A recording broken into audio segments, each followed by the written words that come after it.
I will call the meeting to order at 6:32. First item is the Pledge of Allegiance.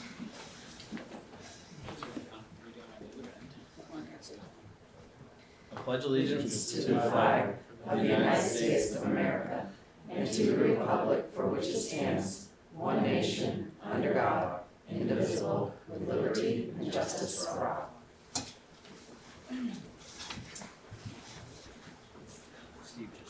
All right. Alright, we have 7 then. Next on the agenda is correspondence, visitors, and public comment. We have one member of the public who signed up for public comment, so Pam Green, you just, stand up. Thank you. Well, I'm here this evening just to speak about two things. The first is a thank you, and the second is a request. So I'll start with the thank you. I don't often come to your board meetings like the general public. We let you do all the hard work and enjoy our evenings at home. But this was such a particularly tough year, and I just want to thank the board, the staff, the retiring staff, and everyone that is involved in our education process in our region. It was amazing what you did. And I was heartbroken when the budget didn't pass the first time. It was very close. But you did a wonderful job second time and going into all the towns and speaking, and all the publicity was amazing, and it passed. So, and we're very proud of you, Deb, for being the chair, for stepping up. It's a big job. So that's my thank you. And my request is very brief. It's not a complaint, it's just a request. I would ask you to consider full-time kindergarten in Franklin. I don't know quite what your budget process is. It may take 1 year, 2 years. It may take 3 years. But I just want to start the conversation tonight.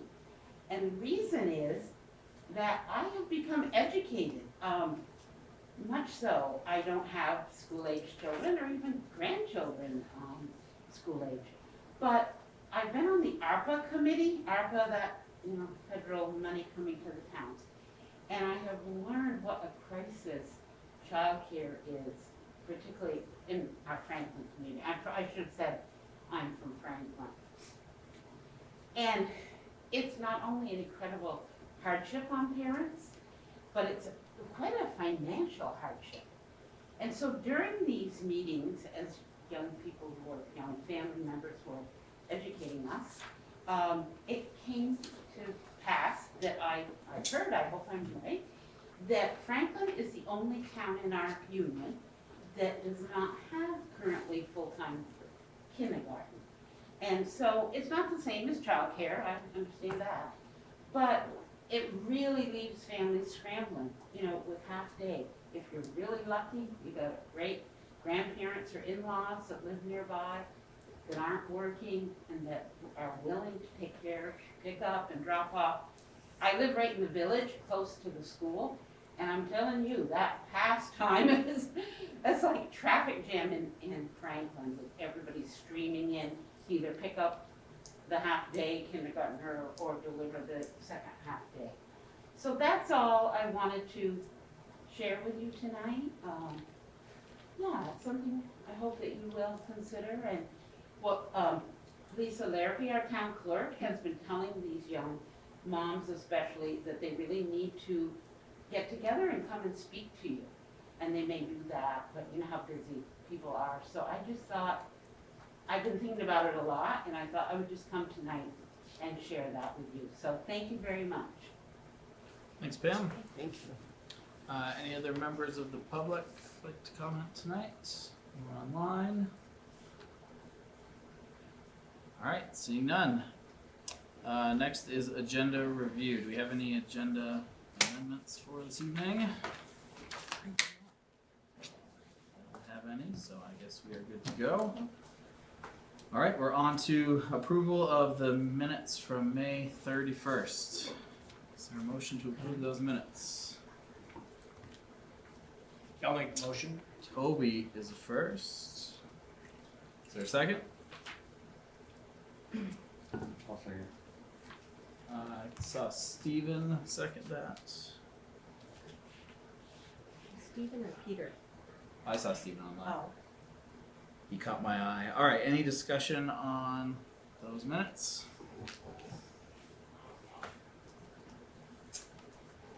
Seeing none, we're ready to vote. All those in favor of approving the minutes from May 31st, no amendments, say aye. Aye. Those opposed? Any abstentions? Motion carries 7-0. Brent doesn't have his camera on. Oh, I didn't see Rennick was there. Yeah, he's there. Sorry, Rennick, we'll get you so you can unmute here. Sure. Hi, can everyone hear me? Yes. Yeah, my my camera's not working super well, so I'll try to raise my hand if possible when my connection permits. All right, would you like to vote on that last motion? Yeah, yes, approved. You're a yes? I can hear you. All right, motion carries 8-0. All right, so we'll move on to the presentation. We have a guidance presentation on post-secondary outcomes. I believe Taylor. Yep, Tyler. Tyler, sorry. Where would you like me? What would be best here? Why doesn't she come here? I can go next to Peter. Okay. Thank you. I don't mind. Sorry, roses. All right, let me try this again. See how I get it. There it is.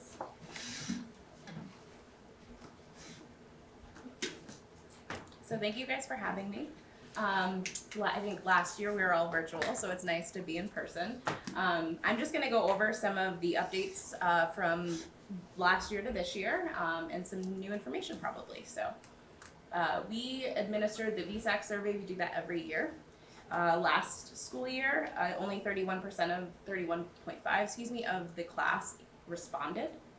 This year we actually had 62%, so we're seeing an increase, which is great.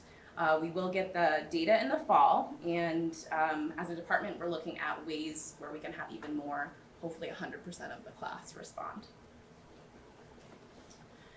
Next is some work-based learning summary from this year. This is Richard Barwin's program. He has various placements throughout the community. These are just a few with some of their post-secondary plans or outcomes. We have a student that is fully licensed as an LNA and is in the workforce, employed full-time. We do have a variety of different areas that are used for employment and placement. There's more on the next page for the students. Food service, ag, advanced manufacturing, auto, nursing. We have some scientific research and retail. So these are number of participants. So in 2019-20, we did not have any current work-based learning placements. There were a few through the ag program, which I'm going to go into on our sequence of classes. So we have entry level and a second year level, and then usually third year they go into a work placement. And the ag and natural resource program captures that. We've moved now to work-based learning, where it is for everyone. You don't have to do those consecutive courses in order to have a placement. So those are some of the numbers. We saw quite a bit of increase from this current year with 19 students to 35 scheduled for next year. So we're pretty much at capacity for that program, but we hope to grow. This is Richard's plans in terms of moving forward. Him and I talk frequently, and these are some great plans. Would like to develop more internships for our college-bound students, to seek apprenticeships in a variety of areas. He has a really good connection with the Swan family farm and is looking to have an internship with embedded credit, not just the work-based learning elective credit in that for a student or two. And keeping the eye on the airport expansion. Hopefully that is lucrative for us and our work-based learning placements and our students. There's actually a meeting at the select board meeting in Highgate on Thursday about their increased airport work-based projects. Noted. It's awesome. The senior plan survey that we as a department, so the personalized learning plan coordinator this year teamed up with Guidance, and we were able to ask the seniors a variety of questions. 84 of the 116 students responded, so we did get to capture, I would say, quite a few, more than we have in years past. These are just some of the sample questions. We did also ask questions like, do you plan to stay in Vermont after high school? Yes, no, maybe come back. We had a variety of input from that. There's a lot of questions, but these are some of the examples, and we had 58% of the respondents plan to attend a 2 to 6 year college program. 23.2 want to go right into the workforce, and then 5.8 said they're going to further their technical education in some capacity. And then the others is a variety of CCV courses, CCV certifications, other certifications, and part-time, some gap year. This is self-reported post-secondary institutions for our seniors. This is just a small few. I know that myself, Chris Blackburn, and Deb Murray we have a list of our students who have applied to each college, but these are the ones that the students have self-reported that they are sending their money to and attending. This is just the current class, correct? Yes, current class. Next is our Northwest Career and Technical Center placements. So these are placements in a program for each year. We have also seen an increase this year of the amount of applications and students committed to attending the Tech Center.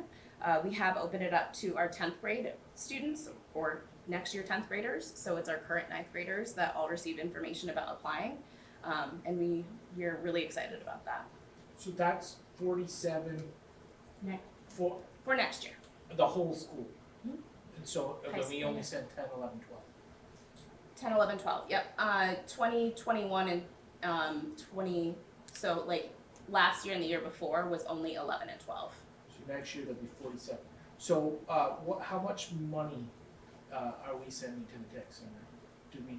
Does that? That's above my pay grade, I don't know. Yeah. I actually don't know the I can answer tell to you that. what it is in the current year, it's in your financial report on the revenue side, but I'd have to figure it out. But that is correct. We're sending Tuition dollars. hundreds of thousands of dollars probably. No? Not hundreds of thousands, No. Well, yeah, I guess. Hundreds of thousands of The dollars state sends some for us and we send some. to the Tech Center, and we don't really have any seat at that governance table, correct? Correct. Okay, just wanted to make a note of that. Thanks. The next one is our Ag enrollment by course. So this is what I was explaining for the Ag workplace. The third year placement, students would have to go through the level 1 and level 2 in order to be placed level 3. Now work-based learning can place anyone, you don't have to do this sequence, but these are some of our enrollments in the past few years for the 3 programs that we offer here. I'd like to consider us having our own little tech program within the agricultural department. We have early college and dual enrollment numbers. So we've had, I would say, a big spike in the number of dual enrollment courses taken by our MVU students this year, which is really exciting, and we hope that continues. Can you explain what that is Yes. compared to early college? Yep. Dual enrollment is accessible to all students after their 10th grade year, so the summer before their junior year.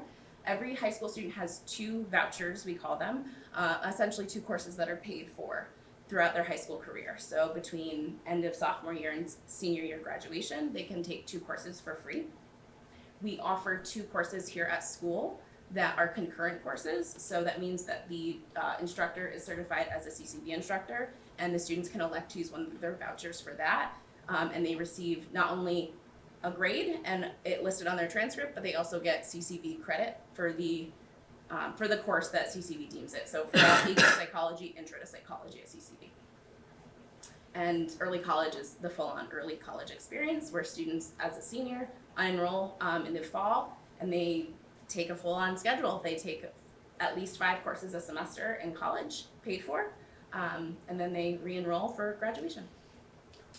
Is it, You first. is it too early to tell if we have any juniors taking advantage of early college, like going into their senior year? Do we have any coming up? Anecdotally, yes. Okay. We typically don't have those numbers until the fall, because what we do through our guidance department is we have the students schedule an MVU schedule. They have classes for their senior year. Behind the scenes, they're also working with their guidance counselor to apply to early college and do the steps that it takes for that. Once that is done, and in the fall they enroll in classes, that is when we consider them an early college student. So we have numbers then. Sometimes it's not unheard that a student will go through that process and then decline and stay here for their senior year. So that's why we don't tend to track the numbers at the end of junior year. With the early college, do they get to participate in graduation? Yes. They do. Full graduation, they can do extracurricular activities, skit night, student council, NHS, any of those things that have come before their senior year. They can still participate. So they're still senior year. considered an MVU student? But they're Yes, just- we just not on our books essentially because the college gets those dollars. Thank you. And these are advanced placement testing numbers. So the top row is essentially how many students enrolled here in an AP class, and the bottom is how many students actually took an exam. We do not require AP tests or AP exam for every student that's enrolled in an AP class. Some schools are different, but we do not. So, 145 is more than the number of kids in the senior class. So is that count, like if a student enrolls in 2 classes, are they counted twice there, or is that unique students? That's unique students, but juniors and some sophomores can take advanced placement courses. Do we know the scoring of those exams that we're taking? This year's, no, we don't have those scores yet. College Board sends the scores to the teachers. So it will be I think beginning of July, those scores will come out. Does the student have to pay for the exam? Yes, because we don't require them to take it. However, this year we have paid for 1 AP exam per student. There's also a scholarship every year that students can apply for 1 to be waived. So this year, just to reframe what I thought I heard you say, you paid for 1 exam for any student who wanted to take it. Correct. Good. So into personalized learning plans, I did not touch on this last year at the presentation, but we had an awesome coordinator this year who was able to develop these amount of personalized learning plans in grades 7 through 9. In grades 7 and 8, it was an exploratory class in their schedule. So they were meeting with this teacher every other day for the 45 minutes. And they were able to develop their plan through that time. 9th grade, however, we used our T-Bird time, which is a 30-minute chunk. So the students would meet with the teacher during that 30-minute chunk to do their plan. So that's why we do have some less completed PLPs. Those are completed ones for the year because you build every year.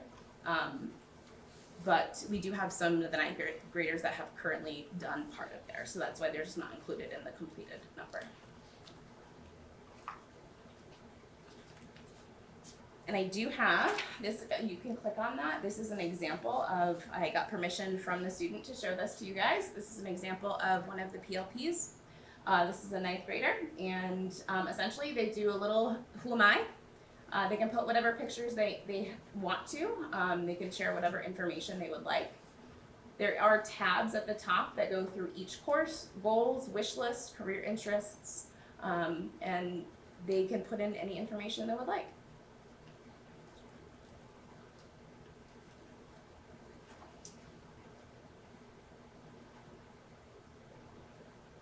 And the goal is to keep this going every single year. So a student by their senior year will have this information.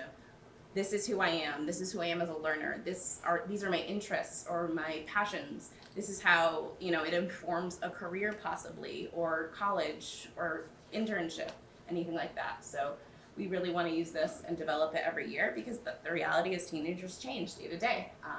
So definitely to see the progression for students will be helpful for them.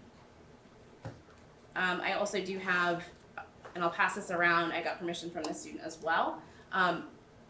We focus on 7, 8, and 9 because in grade 10, we have a career exploration class that is a graduation requirement. So guaranteed for every 10th grader, there are some 11th and 12th who don't get it in their schedule, so they take it.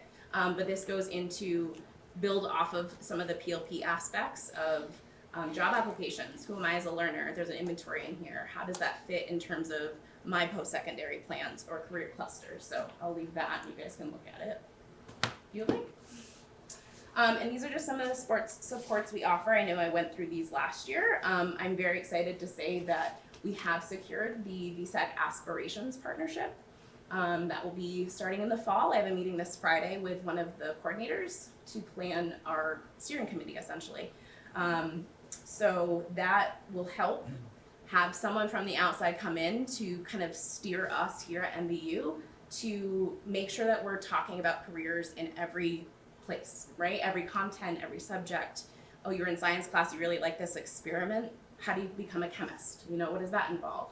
So this will be someone from Vsac that partners with our school.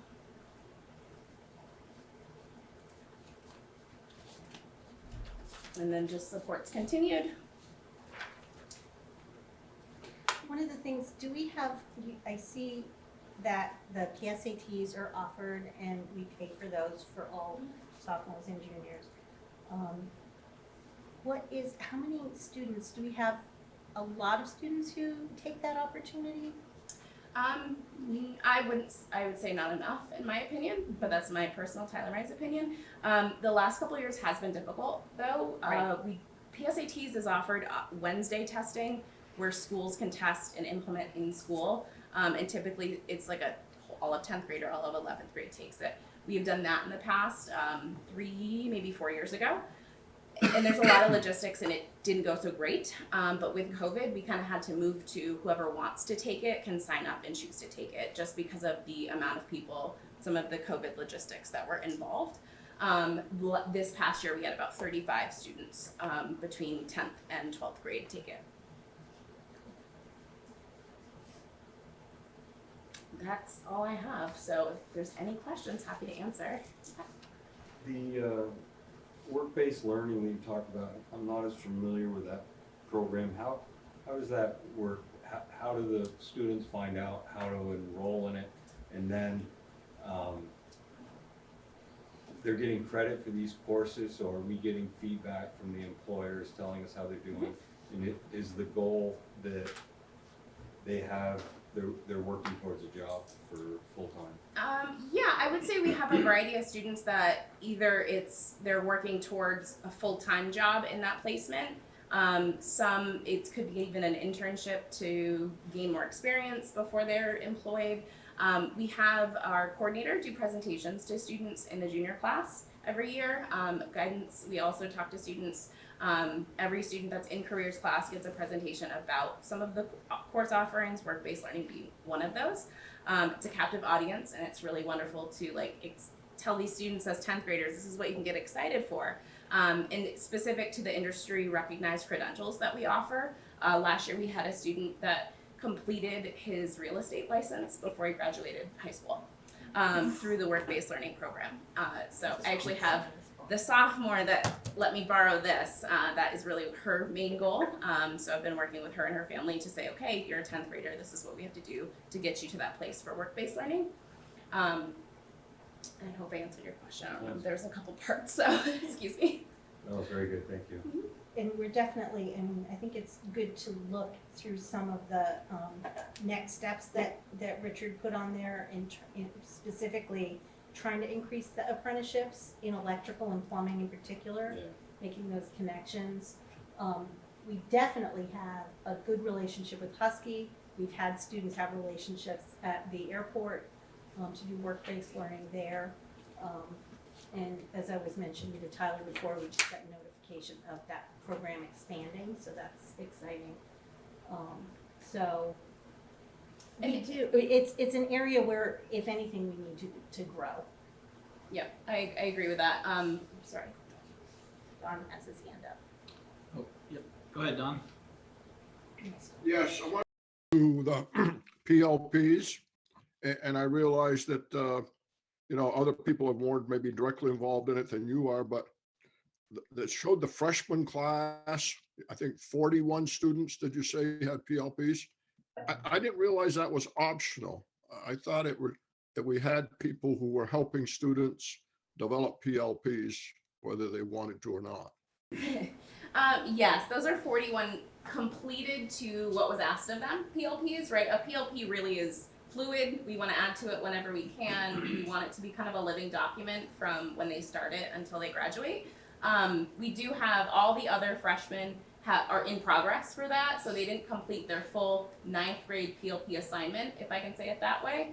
But they have a PLP or some version of it started, and they will add to that next year. So those are 41 that completed fully what they were asked. So if I ask, go ahead, Don. Into the sophomore year, there will be an emphasis on they're moving this forward so they don't become a senior and they're still working on their plan 4 years later. Essentially, that's the goal. Is we want them to work on it until they're a senior. We want them to keep adding to what they think is important and necessary in terms of learning who they are, how that ties to the world, how that how that influences their career choices or post-secondary plans. So they all will continue the work, but those 9th graders that aren't completed for the assignment, they will continue that next year. And Don, we have a new PLP. Alyssa Urban is going to be taking the role of PLP teacher next year. She's still going to teach a social studies course, but I think it's going to be a pretty dynamic PLP coordinator here. I'm optimistic that it'll pick up speed. I guess my other question on that is, how much parent involvement are we getting in the PLP process? I don't think much this year. I think this was kind of the foundational point to ensure that we had student PLPs started and in progress. The goal would to have parent involvement throughout, honestly. Something that is a definite goal. We had a PLP meeting today with a few stakeholders, and that is a huge goal of ours. When we started this whole discussion many years ago in the legislature, one of the things we heard was this was a way to engage parents, because parent engagement has been lacking for probably decades or centuries when students get to high school. So this is one of the ways to kind of incentivize that and say, hey, this is part of a process that you're expected to do. So good luck with it. Look forward to next year to see that we're moving along, and hopefully the new people involved will bring some enthusiasm. I agree. So that was kind of my question. So if I were to ask my freshman, now sophomore, would she be able to show it to me? Like okay. Yeah. So that's how. She went to those meetings. I Yeah. know So that.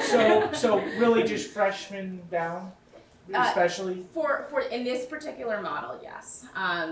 Your soon-to-be senior would have the career work that she did, personal finance work. But for right now, yes. So they could pull it up in the summer too. Oh yeah. The idea with the Google site is what I had showed. The current PLP coordinator used that because you can link stuff through your drive. A teacher could write a letter of recommendation and have it in there. You could constantly add to it, so it's not like it's cut off once they graduate, or even like, oh, school year's over, they can't access. So I would just echo what Don was hinting at. I see a huge opportunity for parental involvement, and now I know what to ask. Yeah. So and hopefully we'll have those guiding things for parents soon. I think that could be very exciting for a lot of things. Great. Previously, you had them in Naviance, right? Really Yes. just through guidance? Yes. And they were pretty minimal. Yes. We met the mandate. That was yeah. Thank you very much, Tyler. Thanks, Don. Any other comments, questions for Tyler while we have her here? The PLP plan, is there any way that can be like shared with the parent? Oh yeah, it's Like instead of like asking your child, is that something like the school can say, hey, here's your child's PLP, this is where they're at, and I think so. It's a Google site through their MVSD account, so or whatever email they use. I'm pretty sure you can share to whoever. There's more sharing capabilities within the Google site than there are in like Docs or Sheets or anything like that. So yeah, it can be shared.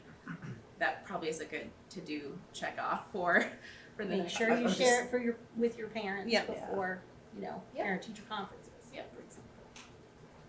Would be great. Writing that down.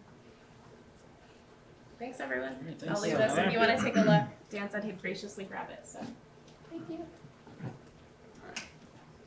Before we move on from this topic, I'm just curious what everyone's thoughts are on what we just saw and what we can do with what we just saw, particularly related to our goal of improving post-secondary outcomes. So,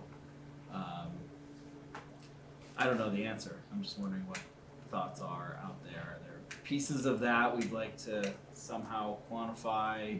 Anything we want to dig into a little more? What thoughts people have? Well, so my personal thoughts is this is for me, this is a very deep subject, and I could have lots of questions. I could have a great hour conversation with Tyler, but I know there's other things on the agenda, but I would like to see more, and yes. So I'm not answering, but Yeah, I guess I'd say, I'd ask what the specifics, what, and maybe you don't know the answer now, but just to think about what you'd want more of, or. well, I mean, so the PLP, I think we touched on that, like that's fine, but for me, it would be the dual enrollment, the AP classes, who are our teachers, how many teachers do we have that are capable of teaching dual enrollment, would it be worth having more classes available to students that are considered dual enrollment? Do we have an interest in statistics, or some sort of biology? Do we have, students that could gain from taking dual enrollment classes? Because it's a minimal cost, or I know it was a few years ago, to be able to take that class and get the credit if you pass. Well, dual enrollment is different than AP. They don't have, AP, right? Yeah, but, so I guess I would just like to know more what's available. Can I just share a little bit about dual enrollment specifically, the Yes. concurrent classes that we offer here at MVU? I think we very much would love to increase the dual enrollment opportunities that we offer here on campus. There are barriers that CCV puts in place that limits our opportunities, and I'm concerned about those barriers, and I don't know who has the influence to help remove those barriers. Right now, we have 2 approved instructors for the 2 courses that we offer. They were approved a number of years ago, so they have been legacied in for that role. CCV will only approve instructors who have a master's degree in the content area that the course is in, and most of our teachers have master's degrees in education. So adding new instructors has been challenging and problematic. We've tried it several times, and it has not, we've not been able to get those through. So I don't know if that is something that other high schools are experiencing, and it's frustrating because we definitely would like to increase those opportunities, and we have ideas about how to do that, but we consistently come up against that barrier. It doesn't prevent a student from taking their voucher and going to CCV and attending in class there or online, but the concurrent courses, unfortunately, we've been limited. Thank you. Devin? Yeah, Peter. So, a couple things to expand on Jen's point. Would it be worth it for us to have CCV or representative come and talk to us so we could ask them these questions? Like, can we, to help? I don't know what all the questions are, but you guys do. So I'm just wondering if it would help if they met with us and realized that we want to see it expand. And the other thing, Devin, that's why I went to the work-based learning. I think that's critical along with the tech center to try to get those non-traditional students that we really value and we really need, to get them into, professional positions, outside of the traditional role. So that's my thinking on how we can expand that.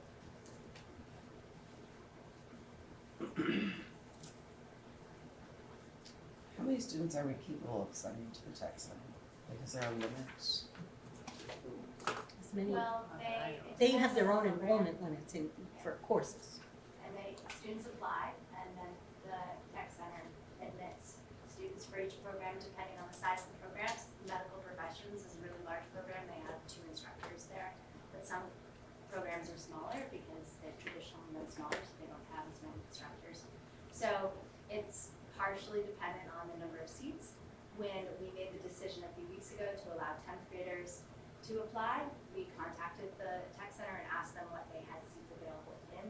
Only 2 programs still had openings. So there is, I think, the potential to increase the number of applications and the number of students that we send, but they have real limits on what they're able to. I don't believe that they have quotas or anything about how many students they serve in the BFA versus us, Julia. No, it's really, it's a blind application process. So students, no matter which school attends, they have to meet the criteria to be enrolled. Are we guaranteed any spots, or if they filled up, we could have no? I know that's not what happens, but. I wouldn't say so. I mean, if no students applied and No, lots of. what I'm saying, if our students apply, but they've already filled it with their own students. It's a, well, I would have to ask Leanne again about a process. It's been a couple of years since I've been involved in that district. But they have an application window, and it's first come, first served, but they have to meet, it's pretty rigorous criteria.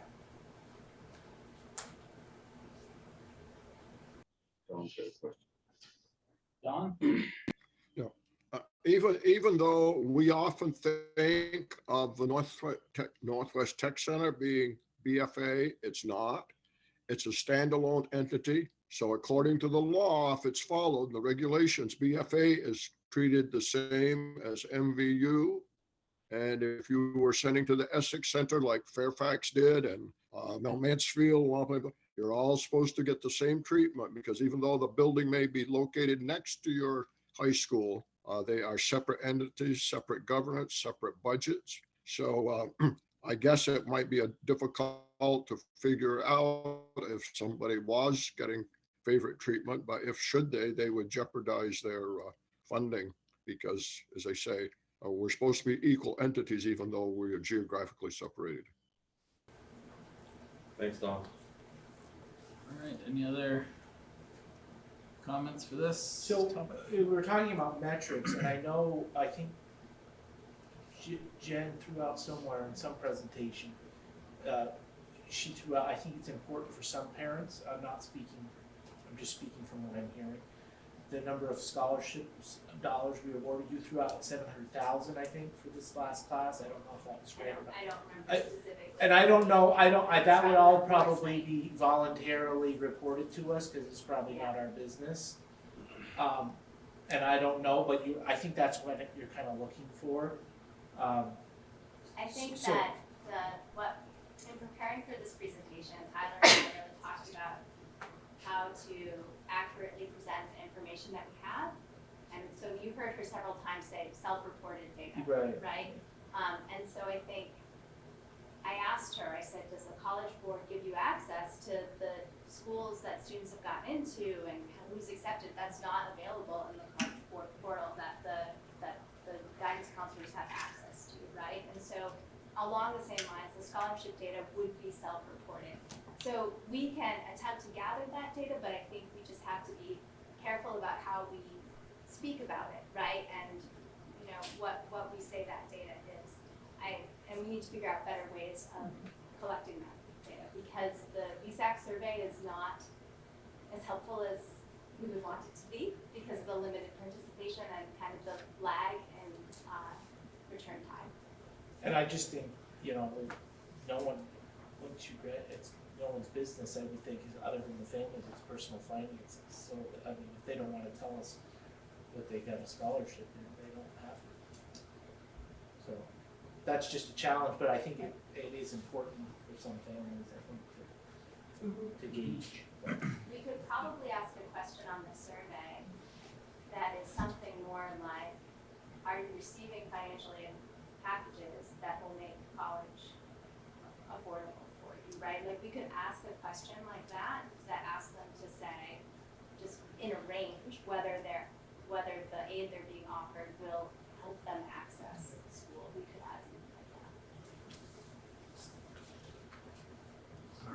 one of the things that was exciting to me and then subsequently disappointing, given the fact that the board is really interested in trying to measure post-secondary outcomes, is that we are judged on that by the Agency of Education.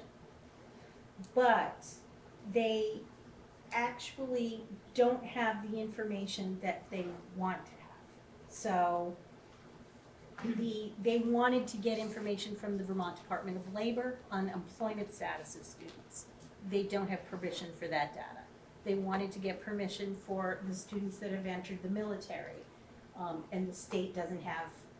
I honestly don't know what they were thinking that the federal government was going to give them that information. But they were hoping to have a release of information agreements so that we could be measured.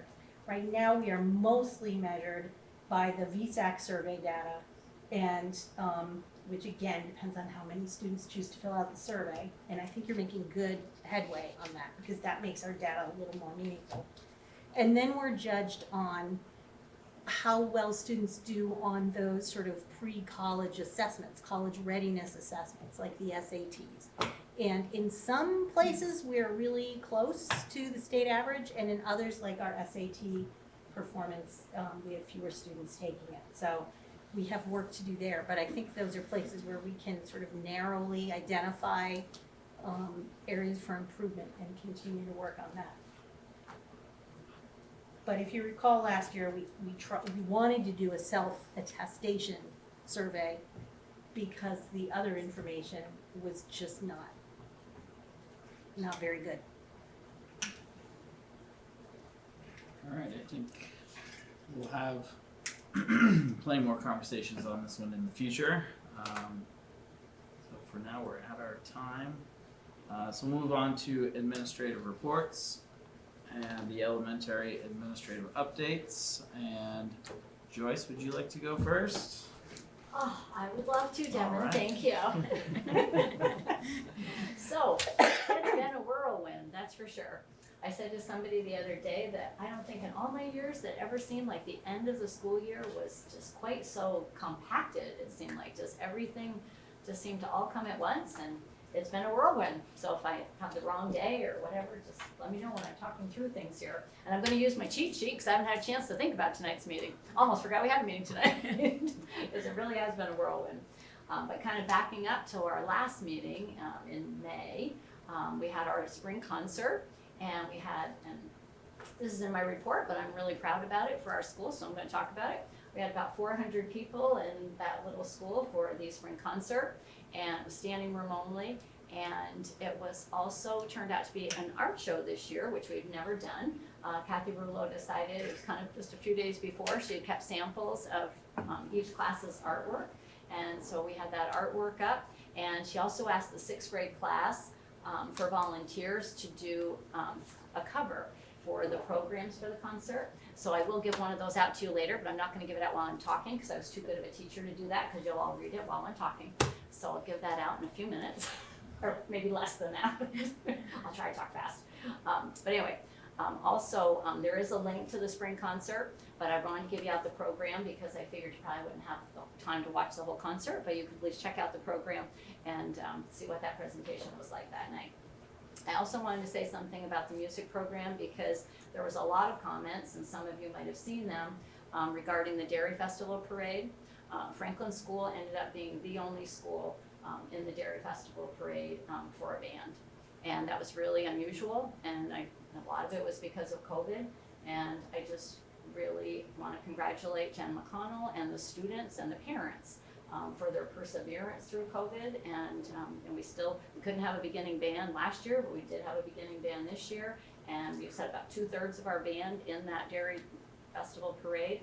But a lot of people, and not just from Franklin, made comment about how really wonderful it was that we still had a band in that parade. So I wanted to mention that. Then we were on to Memorial Day and back to the regular Memorial Day in Franklin. So we had school, we marched in the parade, the kids did patriotic songs at the town hall, the 5th grade put on the barbecue, and it was just really wonderful to have the kids again being part of the town activities for Memorial Day. And so that was great, and some cute pictures there for that. And just besides, while we were doing all these things, we were doing all the end of year assessments, so fun and assessments. We had Fun and Fitness Day, and that where we have stations on, it was Friday, June 3rd, stations all day with staff manning those. My job that day is to be on top of the climbing wall for the 70-foot obstacle course, so I get a lot of really good exercise myself that day, and we had lots of great stations, and we had a barbecue. Jen and Carolyn put on a barbecue. And I don't know if I said it, but the 5th grade put on the barbecue for Memorial Day, because I forgot to put that in my report. And there was a great turnout from the community for that barbecue. Then so back to Fun and Fitness Day. We did that Friday, June 3rd. And I just like to compliment the staff about having it that, so we didn't have our last day of school until June 8th. And a lot of the school would prefer to have it closer to the last day of school. But we do it while our 6th graders can still be a part of it. And so it's a little bit harder on the rest of the school, but we're really glad to have our 6th graders there and be able to participate in that. Also during the last trimester, I think it was like maybe 17 or 18 of our 6th graders volunteered to do some work with our younger students, doing counting and reading, letter ID, and they gave up some recess time and snack time to do that. And I just thought that was really noteworthy, especially at that time of year, last trimester. And because of COVID, we haven't had reading buddies and study buddies the way we used to. And actually, I always think things happen for a reason. And doing this way this year, we realized that we liked it better, being kind of more intentional about our matching up of students and some really targeted skill work that we wanted the kids to do with the younger kids. So we're going to continue to do that next year and not go back to the way that we used to do it. I'll give you a link to our final Franklin newsletter that has wrap-ups from the teachers, just about a lot of end-of-year information from the teachers, our summer reading program, and just some of the end-of-year happenings. Update on summer programming. We're still signing kids up for the summer crossroads. We're in the process of scheduling about 30 kids for summer tutoring, and I cannot say how grateful I am, because 6 of our teachers, after the last, kind of difficult couple of years, 6 of our classroom teachers and our literacy leader and one of our special educators, 6 teachers have volunteered this summer, or came to me about it, to do tutoring this summer. And so we're really, really happy about that. And they'll be working this summer. And we had graduation, of course, 6th grade graduation on June 7th, and thought everybody did a great job with that. The kids, I thought, did a very nice job with their class speech, the performance by the 6th grade members of the chorus, and it was a nice night, and appreciate the board members that came. Your daughter was a hoot during the movie. We had a 27-minute movie this year that Kathy Ovid does of the 6th graders, a little bit longer because it was a class of 23, so it's 27 minutes. But Nola was laughing, I think, harder than anybody in the gym. And we had a nice turnout for that too. End of year field trips, everything went really well with that. I don't think people really understand how much time and planning goes into those end of the year trips. And all of that went super smoothly due to all the good planning, and also all the parents that we have go. I always think it's just wonderful that even when they get to the upper grades, like even in the 6th grade and 5th grade, most of the parents go on those trips, and that's just really nice. And we had our last day of school, June 8th, because we went to school on Memorial Day. We had our step-up activities, our final assembly. In service, we've been doing since last Thursday. I've talked about some of the things in my report we did at that. Analysis of our end of the year data. We did transition meetings, summer enrichment planning. We had a presentation on outdoor education. Our para-educators participated in a workshop with the Stern Center, which was kind of a really short overview of the mind play information that all of us did last year. It was a 30-hour course, but the para-educators did like an 8 to noon, and they really gave some good feedback about that, so that was good. And then we did some updates around the facilities committee, and for the facilities, the committee already knows it, the facilities work that's going to be done over the summer. And I will now pass out. And one thing that was kind of because cool, they don't have to listen to me. Okay, oh, now I feel bad. I'm teasing you. No, but it's so true, you have to, but anyway, I will pass these out. I don't know when. I want you to listen to everybody. But one thing just about these is we always have a program for our concerts, and there's always some, and I always feel badly, but there's always some on the floor after the concert, and there was not one program on the floor this year at the end of the concert. And families and kids all just had who did the artwork, and so some of the families got the one that, you know, that their child did, but it was just really neat that there was not one on the floor, and I thought that was nice. So anyway, something we'll probably hopefully continue to do. So I'd say I'd leave them for you, but I just am afraid nobody will pick them up later. So that's it for me. And I tried to hurry up and get you back really on Thanks, schedule. Joyce. We're right on time. Any comments, questions for Joyce? How do you find the time? How do I find the what? The time. Time for. Everything you just did? Ask OSHA. I'm up at 2 a.m. and don't go back to sleep. She doesn't. And all the teachers, bunch of type A personalities. All right, thanks, Joyce. Chris? Sure. So much of what Joyce said, I should just I say. have not been first for a while. There you so go. There are a lot of things that take up time at the end of the year that are really exciting. One of them is our placement process. That's a really involved process when you have so many students moving and so many options for them to move to. So that's a process that starts with our teachers getting together and making suggested lists, and then it gets kind of rolled out through tiers of folks that have an opportunity to give input, and ultimately out to parents who then also give some input in that process. So that's a really time-consuming, sometimes some tough decisions involved with placement, but that's been a big part of our work recently. That ultimately kind of results in what we call roundtables, which have been happening and will continue to happen tomorrow morning, where sending and receiving teachers have an opportunity to sit down together and share information about the students that they're sending along and receiving, and get a little bit of information that will help them plan and get set up for the fall. We had our recognition ceremony, which is kind of the equivalent of our graduation as well, and that included our recognition of our 2 middle level scholars, which was really exciting to be able to present them with their awards this year. We also made a tweak to, there used to be principals awards. I wanted to expand that so the decision-making process around those was more collaborative than just one person making that decision. So we rebranded the Principals Awards, the Swan Awards this year, recognizing students with amazing nobility, and our acronym SWAN.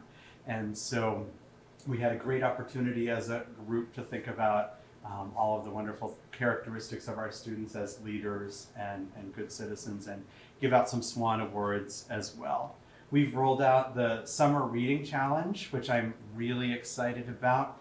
We were able to send home a bag of books with every student in our building, several books in each bag. I was able to present those during our field days. We made that presentation to students one of the stations that classes rotated through, and I was able to talk to them all about the Summer Reading Challenge. So in their bag, they got a whole stash of books, and they also got a postcard, kind of a really cool, specially printed postcard that we stamped and put a return address label on with my school address on it, for students to make some kind of a connection to the reading that they're doing over the summer, write me a note about that, and send that back to school. So students were really excited, and those have already started to come in, which is really fun for me to get to see those.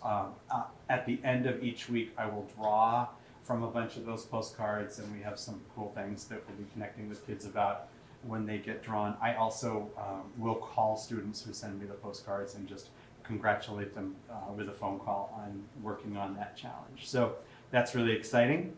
Our Girls on the Run team did some great work in the past couple of weeks. They held a bake sale and they had some great dialogue about how the groups that they wanted that bake sale to support. And so they ultimately chose a women's shelter and a local humane society, and raised $750 through their bake sale to donate to those two groups. So in addition to being able to really make a nice contribution to them. It was really exciting to me to hear the kind of the higher level of conversation that they were having when they were talking about the many worthy causes that they liked, and to see that group come together in a decision-making process with a lot of give and take was really exciting. They also followed that up with running their first 5K, which was also a lot of fun for them. We've had a bunch of field trips as well. It's been exciting to get those folks out in person and doing in-person field trips. Some of them have been local, some of them have been a little bit further away. I want to give a shout out to our parent-teacher group that funded transportation and entrance fees for all of our field trips this spring, so that was really generous of that group, and we appreciate their support. We had a couple of Memorial Day celebrations as well that included performance by our band in the central building, and some other really nice recognitions of Memorial Day. We held 2 ceremonies, one in Babcock for K-2 and one in Central, so those were fun as well. We held our evening concert, which was also really well attended.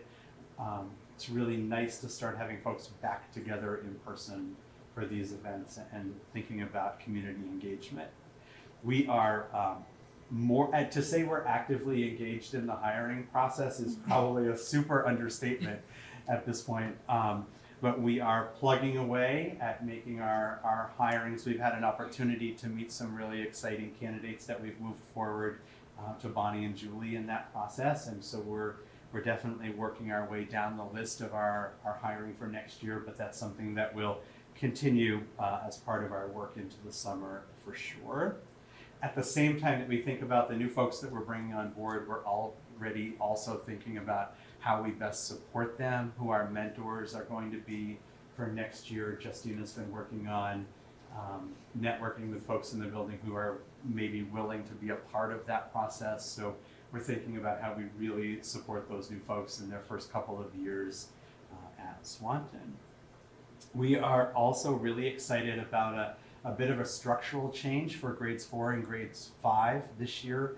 Our 6th grade team currently does some teaming, some team teaching. So 2 of our teachers would teach literacy and English language arts and social studies, and then math and science would be another teacher, and they pair together and they share those teachers during their day. And we've made the decision to extend that structure down to grades 5 and grades 4 as well for next year. So we're going to give that a try, and we're in the planning stages of that right now. That's an exciting thing, I think, for a couple of different reasons. We feel like it's really a decision that's in the best interest of kids because it promotes flexibility with students as you get into grades 4, 5, and 6, especially thinking about a move to middle school, having them begin to experience some flexibility of changing spaces, working with a different teacher can be really beneficial. It also really allows our teachers to focus on content areas and really beef up their expertise. So we're excited about that structure as well. We have a full house booked for our summer program as well. Lots of students coming in. Great coordination between our extended school year service folks for special ed, our tutoring services that are available to our non-special ed students, and our Crossroads program. It's been great to see them working together. We held Step Up Day recently in the morning for an hour, which was really fun. We were able to bring in some of our new teachers who are joining us for next year to meet their classes and see their spaces. So that was a nice opportunity to begin working with those folks. And our in-service that we've been working on the last couple of days, we had a day with Kurt Valenta doing some place-based and nature-based education with our teachers. Our para-educators did some literacy work with mind play, learning some reading strategies. And folks on other parts of that time are working on wrapping up their spaces and taking some time to celebrate the folks that won't be joining us next year. And I think that's it. All right, thanks, Chris. Any questions or comments? Seeing none. All right. Yeshua is not able to join us tonight, so the Highgate principal report is in our drive for everyone to read. I guess I just say if any board members have questions or comments about that, can either say or ask those now for Julie to bring back to Yeshua, or send an email later. All right, Joyce has found the time to hand out the programs.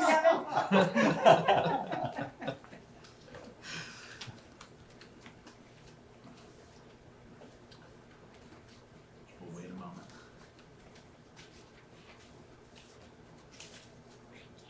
Thanks. Well, you got one. Yeah, well, now I have another one. This is great. This is such a great one. Yeah, they're all different. I think 17 kids. All right, so next we have an overview of the recovery plan. Kosha, are you doing this one? Yes. All right, so I'll just preface this by saying that the goals committee had an in-depth presentation and conversation about this in our last meeting, and so this is a summarized version of that. So, yeah, Thank you. we'll get into it. So as Devin said, I did an in-depth presentation for the goals committee last week, and this is like a little summary. Wanted to report to the board what our 3 goals were for our recovery plan, and then, report on our evaluation process and where we landed on achieving those goals. So I wanted to again just share with you the members of our recovery team, and just wanted to thank them for all the work that they did to help with this process.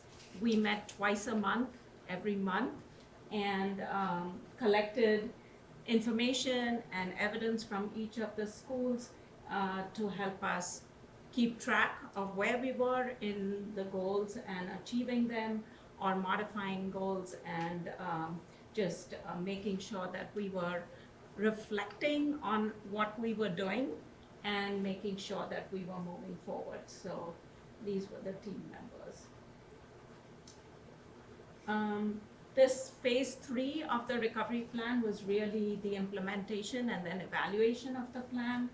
And that was our goal for this year, from June 1st of 2021 to June 1st of 2022. Our first goal under engagement and truancy was we wanted to increase student attendance by 3 to 5% from fall of last year to this year, and then gather some data to identify trends with students who were chronically absent.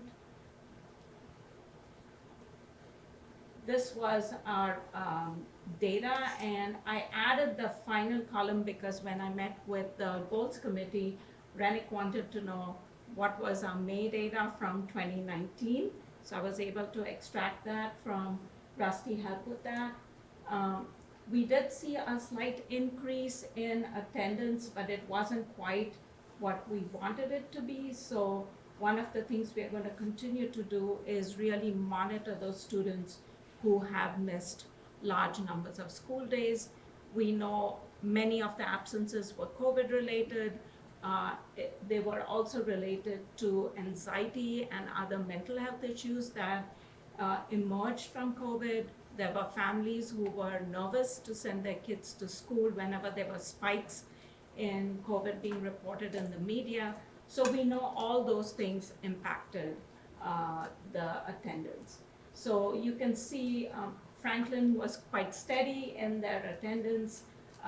Highgate, we saw a slight increase, so did we in Swanton, and MVU, we saw a slight drop in high school, and then overall, we achieved about 2%, so still not quite the 3 to 5% we wanted, but Celine has done a phenomenal job of collecting data on the students who were missing large numbers of days, and we are going to be building in more supports to make sure that those students' needs are addressed. If there are barriers to why the students aren't coming to school, doing home visits, tracking what the families need in order to make sure that their students come to school. The September 2021, May 2022, so is that data from that specific month, the whole month? Yeah, so I had Rusty take it from the end of September and then the end of May, so we could see the bookends. There were lots of fluctuations as COVID was rising and falling through the months, but we just wanted to compare, from fall to spring, did we see any changes or not? But that's a really important point, Yes. because in between, there was huge fluctuations. Yes. So what we've decided to do for next year is to look at reducing the number of students who are out over 20 days, I think. Because when we made these goals, we thought that COVID was gonna be less of a factor. And so all of the schools had October, November, December, January, February, really lots of spikes. So looking at September and May, they were actually both fairly good months. Yeah. So it's not the best measure, but it was interesting to look at past years to see where we are compared to that. And in the next slide, you'll be able to see the absences. We track the absences Through the also. year. And you can see August to May, the number of students, the blue shows students were out 5 to 9 days, and then 10 to 14. The students we are really, really concerned about is those who miss 15 to 19 days or 20 days or more. And those are the students who we know have developed some kind of long-term issues around coming to school. And we really need to wrap our services around those students and their families to be able to support them. And those are absences within the month. So I don't see any green here, but when you have 15 to 19 days out in a month where there's maybe 22 days of student days, and that's a high level.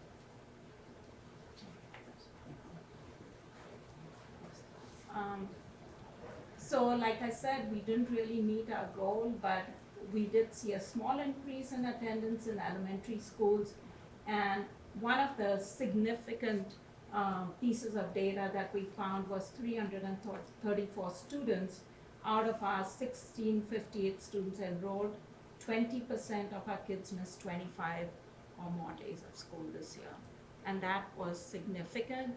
That was, I think, the biggest risk factor when we consider academic achievement. If they weren't in school, they can't get instruction. And so we know that that's something we really have to work on.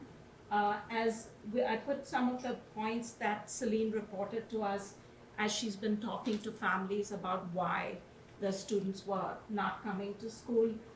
Mental health has been really one of the areas where students have struggled. And then, like I mentioned before, parent perceptions of COVID. Whenever they were seeing the media hyping up, COVID's going up, they really were nervous to send their kids. And then the other factor she really talked about was reestablishing boundaries. As we know, our middle and high school students were hybrid all of last year, and they were coming to school just 2 days a week. So they had 3 days where they could do whatever they wanted. They could wake up whenever they wanted. They could be on their devices as long as they wanted.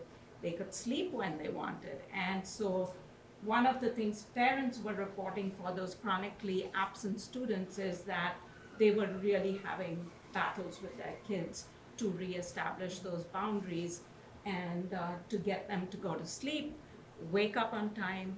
So we know that that is an area where we do have to provide support to families who are really struggling with reestablishing those boundaries. Of that 334, is it spread out evenly, or is there more high school students involved in that? Yeah, definitely. More high school. For truancy and absence, for little kids, it's adult routines typically, and for somewhat middle, but mostly high school, it's often the students' own routines that get in the way. Our second goal under social emotional learning, mental health, was we really wanted to gather some data around school climate and how students perceived the school climate positively or not. And then we also wanted to provide professional development to leadership teams to support their understanding of universal PBIS and social emotional learning. The school climate data we collected in January and then again in May. We didn't see any real significant change in a positive school climate, but some of the needs that did emerge from that data was, you can see that students reported that there were behaviors in the classroom that prevented their teachers from teaching. That was something we saw all across the board, and students not getting along with each other. And that was reported at elementary and at the middle and high school. So we did know from the behavior data that was collected that definitely the classroom was the place where most of the disruptive behaviors were taking place. And students reported that as part of their school climate. And we also saw another trend is that these were the two subgroups that scored school climate less positively, which was students of color and male students.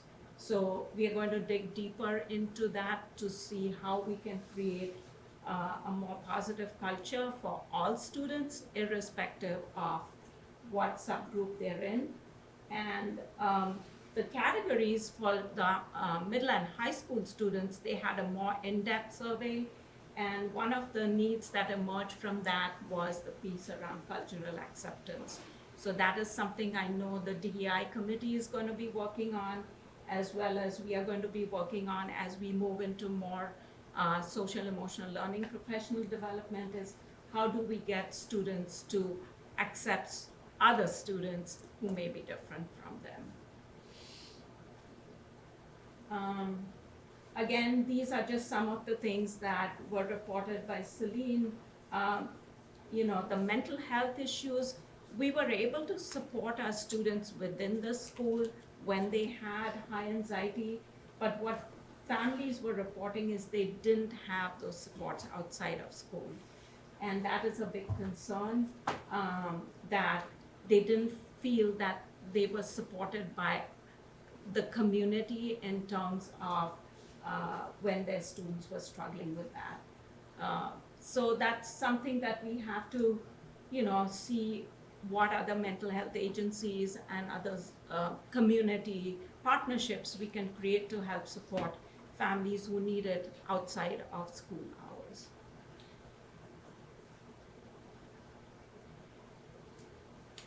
Our final goal was academic achievement.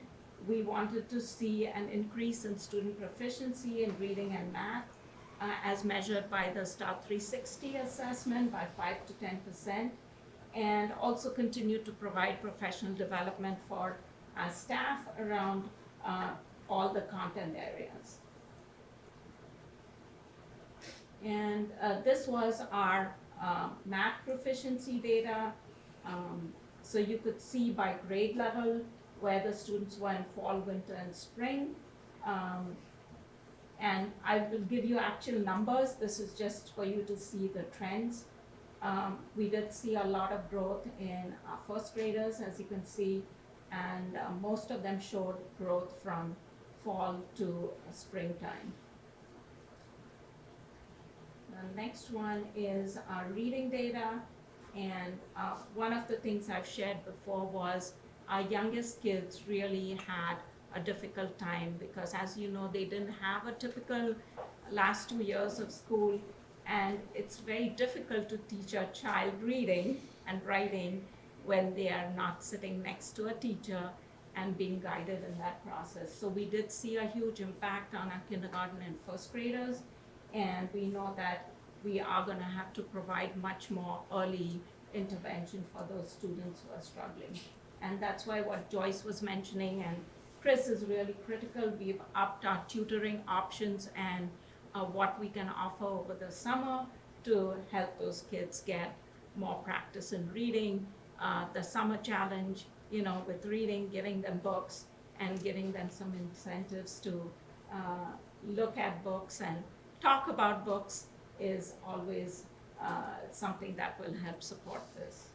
That's gonna be critical, because if you fall behind in reading, they're gonna be behind the whole every step. Yeah. That's gonna be critical to catch them up. Exactly. So here you can see from fall to spring in math, we did see increase as well as in reading both.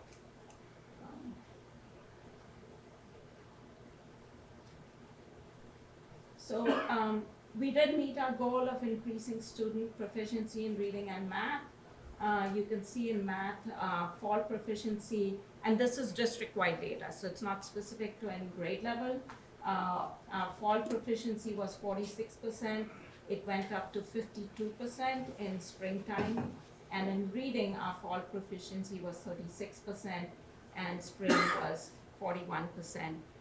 Given what you've heard from our elementary principals, the absences that we've seen, I think it's phenomenal that we were able to make these gains in proficiency, and we know that we have to continue building next year to make sure that all our students get the support that they need.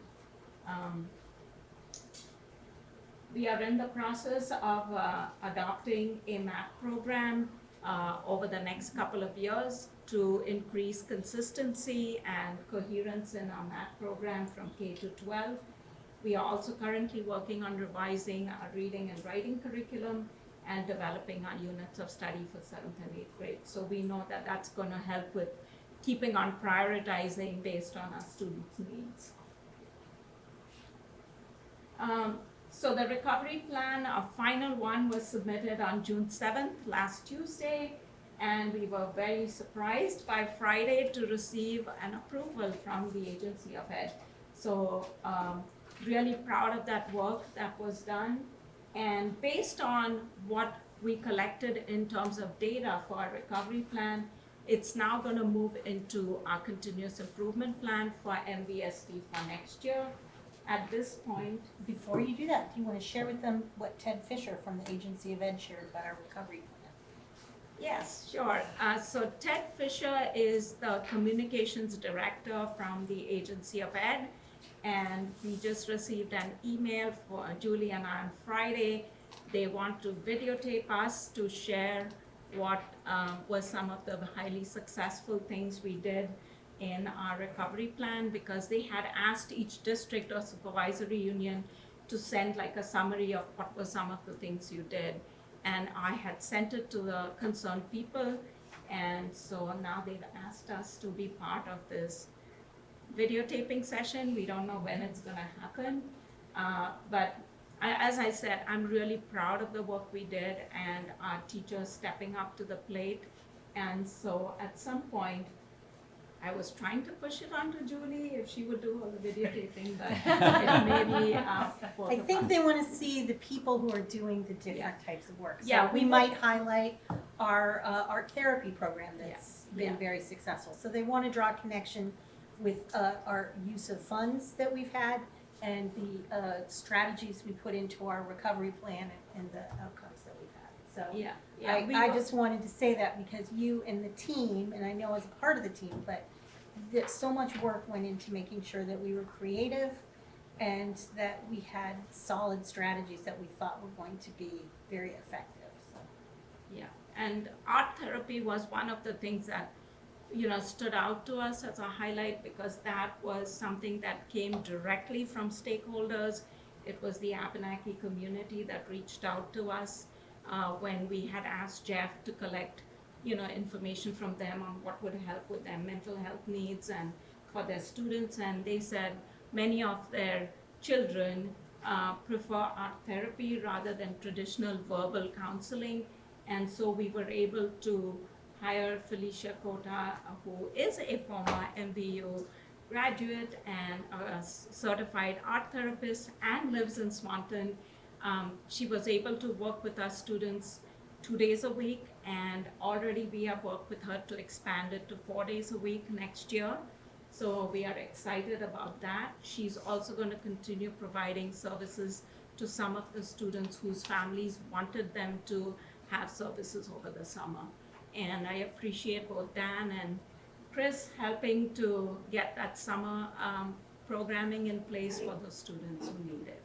So that may be one of the things we might choose to highlight, because it was definitely community input into getting that up and running. And so what I want to present today is really the draft of our continuous improvement plan. And it says draft because we have to submit this to the agency by August 1st.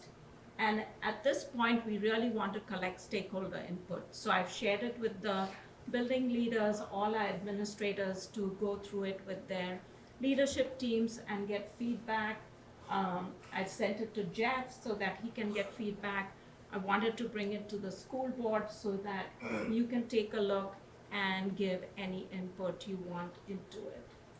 And we approve these, just so people know, we approve these, the school board approves them, but we were told that even though it needs to be submitted by August 1st, it could be approved at the school board meeting. We can mention when it will be coming before the school board meeting. Yeah, So you didn't have to rush. Yeah, it doesn't have to be adopted today. You could say, hey, we want some time to look at it and give feedback. I will submit it August 1st, and then the meeting, the next board meeting after that, as long as we say, hey, we have a date to review it with the board after giving them time to look at it, we could adopt it at a later time. And I would say my preference would be to wait till August, just so that everybody, including administrators, get that Yeah. final chance to add any revisions.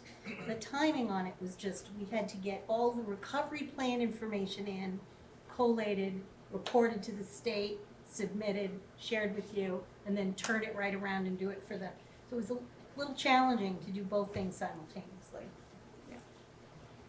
The one thing that they did do, if you look at it, is they kept the same 3 goals as the recovery plan. So we had to have one goal for safe and healthy schools and one for academic achievement. Those were the only 2 that were mandated. You could add more goals if you wanted, and since we do have a very strong goal to reduce chronic absenteeism, I felt that that was important to keep that in there so that we continue monitoring that data and those families that need support. So those are the 3 goals. And based on my conversation with the goals committee last week, the academic, so for safe and healthy schools, our goal is really to have 100% of our staff receive professional development, and how do you integrate the social emotional learning piece into academics. So it's not something separate. Kids need to feel they belong. They need to feel comfortable, as well as have the self-regulation skills in order to access learning. So there's going to be a lot of professional development happening for all staff. Our keynote in August is going to be on the integration piece.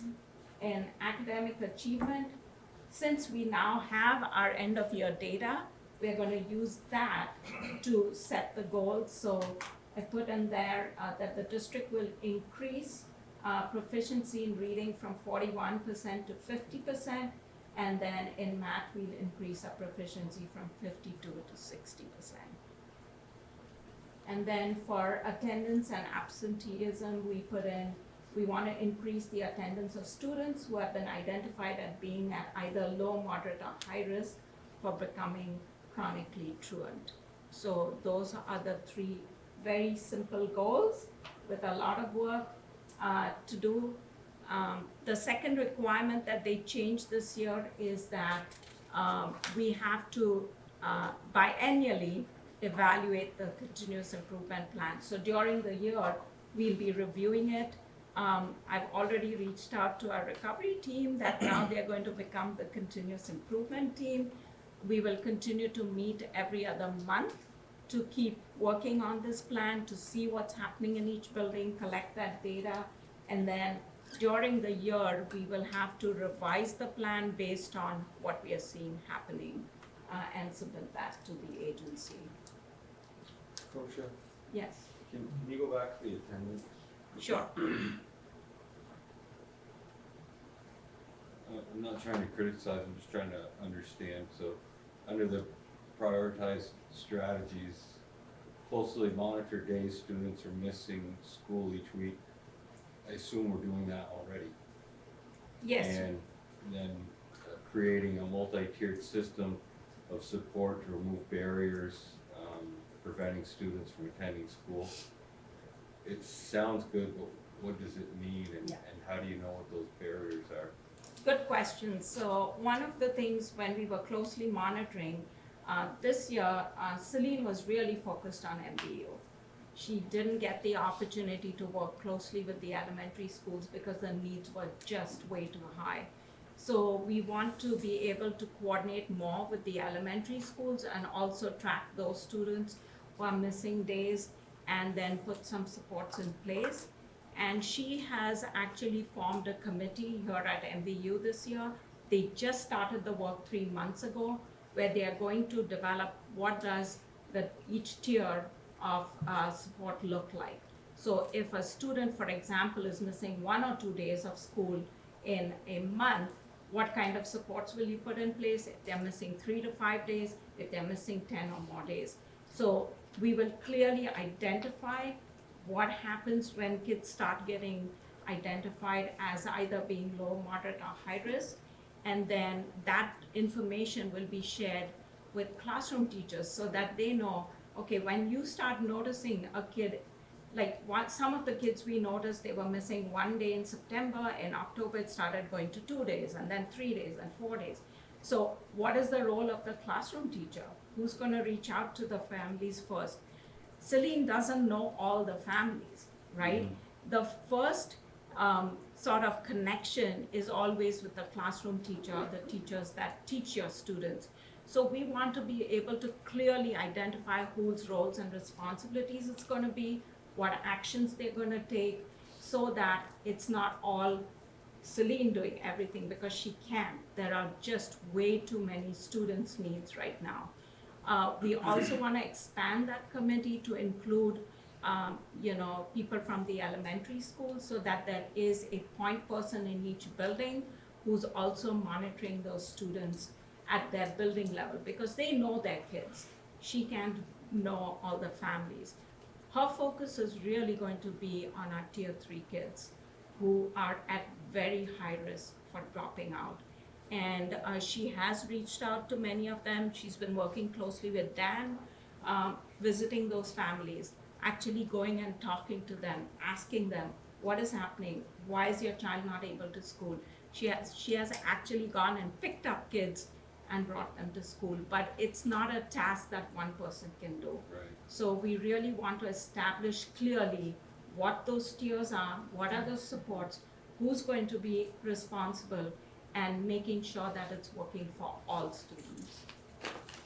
It's going to be a huge task, but we just have to do it, because we've heard, and you've heard, people say it's going to take 3 to 5 years to go back to pre-COVID times.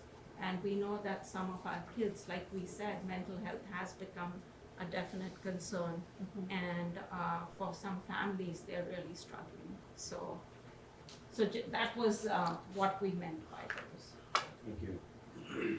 Do we know how many kids did drop out I'm for sure this past year? Like how many from? The state will give us that data once they, and I don't have it now. But we do get that data. For just like per school? Per year.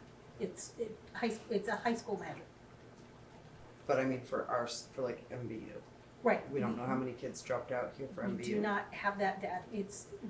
There are different ways of measuring high school attendance and what is considered dropping out. In the state, we do a 6-year cohort as well as a 4-year cohort of graduation.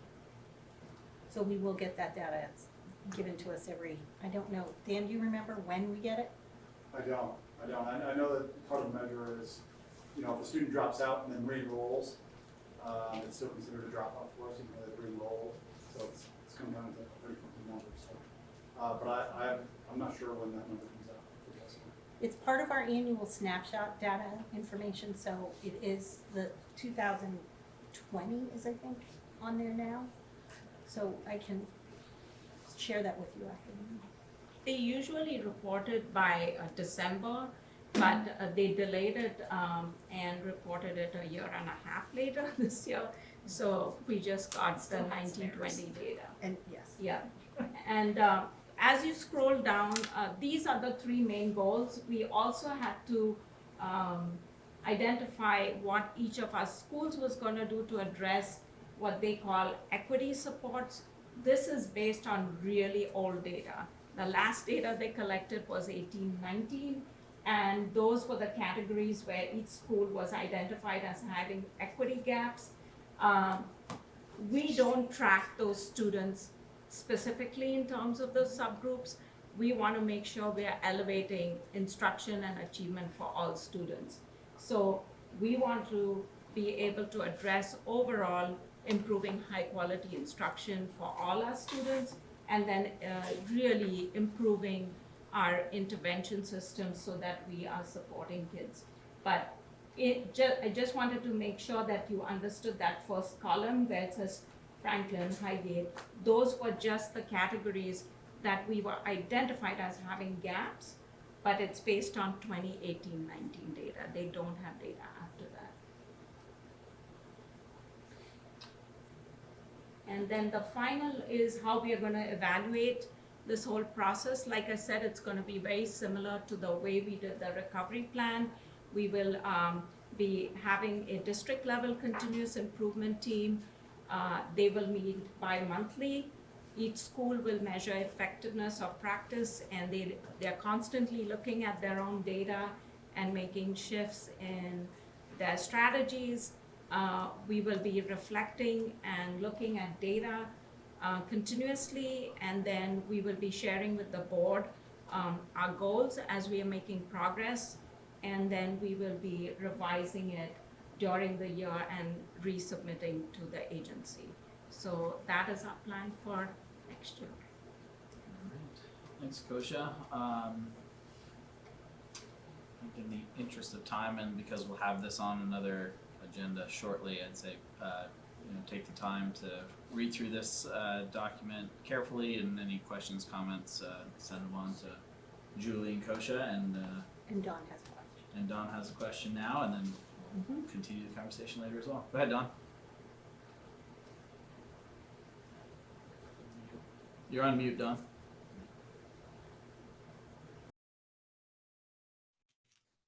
Kasha, do you have a committee that works district-wide on the truancy issue? Or is it one person? I noticed earlier you mentioned a name. I didn't get the name. You mentioned somebody who was going to be working more in the elementary or focused elementary. Yeah, so Celine Liendo was hired this year as our truancy engagement parent outreach coordinator. And our goal was to have her help monitor attendance and truancy in all our schools, but the task was overwhelming, so she ended up spending most of her time with MVU. She does have a committee now that is helping her develop the multi-tiered systems of support. And as Julie mentioned, we just finished submitting all this, so we haven't even had a chance to talk to elementary principals, but we are hoping to be able to add some members to that committee from the elementary schools. Yeah, I want to commend. I mean, your deal should, frankly, well, maybe the state, but for 50 years, it's been a topic of discussion. And I'm glad to think that we're kind of narrowing the focus and having somebody primarily leading that charge. So do you disaggregate your information so that you can come down and say, even though our numbers are low, if we had 10 families at the middle school level, or 8 families in Swanton and 4 in Highgate, whatever, their numbers would change significantly? Because I know nationally there are school districts that have the staff to do that. It changes the way you use your resources. Instead of saying, well, gee, we'd like to take an increase by 5 or 10%, so we're going to kind of have a broad brush and try to get everybody who's maybe in 5 days to do better. But if you find out who the real well, I want to be careful with my language, but the people who are really creating the the truancy issue, ones who are taking extra time because you reteach and reteach. I'm just wondering if we're at the level that we're doing that, if we can say, well, grade level is one thing, but Yeah, Don, I think, I don't. oh, go ahead. That's part of what that goal is. I mean, Celine shared a lot of data with the board in February. But I think the next stage of that is to look at those different tiers as you describe of kids who are absent a little bit, kids who are absent a little more concerning amount, and then the students who have more significant barriers to attendance, and then identifying systemically who's going to help address those barriers. And I also wanted to point out, Celine actually facilitates the county truancy group that looks at this county-wide. So yes, that is the work that we're going to go deeper in this next year, is identifying those primary people that will support families with different levels of truancy issues. Okay, because I think, and I'm going to leave this alone, but if in the district we had 10 families who were considered homeless, that can drive your numbers way out of sight in a negative way. And so if we could find out where they are. Okay. I'll follow up with Kasha. I'm really interested in this. I'm sure you've heard Jeff Bonet and me go on and on and on about it, but it's something that we really need to address because, you know, we talk about workforce issues and careers and all this other good stuff. Well, if you don't learn early on, you have to show up to work to do your job. Then you're probably not going to be a very good employee. Thank you. Sure. All right. Thank you, Kosha. Okay, we're gonna move on now to some policies. First reading. We have 2 policies on here. I don't know, Julie, if you have any Sure. comments on So these. at our board goals committee, we had a discussion about 2 policies that Reddick in particular was interested, and the committee said, absolutely, let's have those policies come to the board.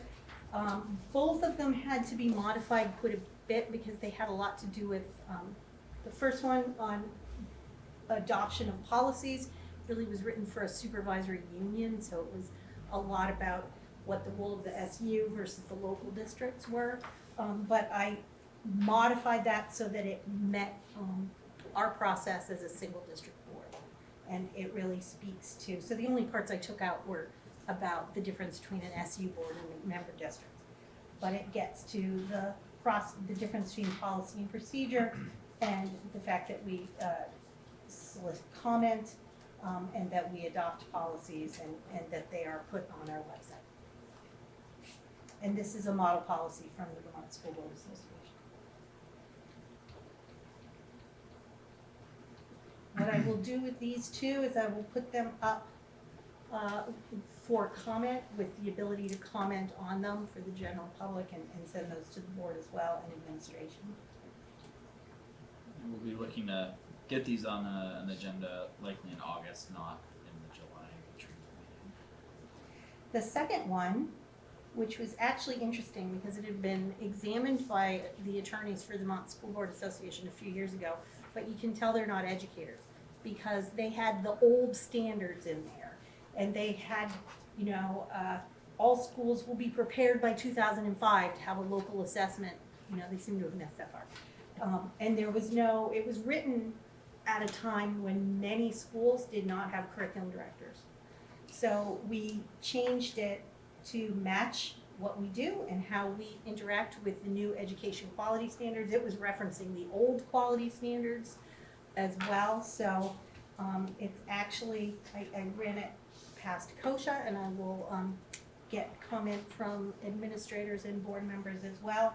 But it really, now we have a local comprehensive assessment system that's delineated in our education quality standards and state board regulations. So we just wanted to make sure that that was clarified in this policy. So, and that we participate in the Vermont Comprehensive Assessment System, and that our goal is always 100% of students participating appropriately. Has board goals already reviewed these 2 policies? Yes. So this is just the first reading. We'll put them up for warning and comment. All right, so we'll have opportunity for comments and discussion on that between now and our meeting, our August meeting.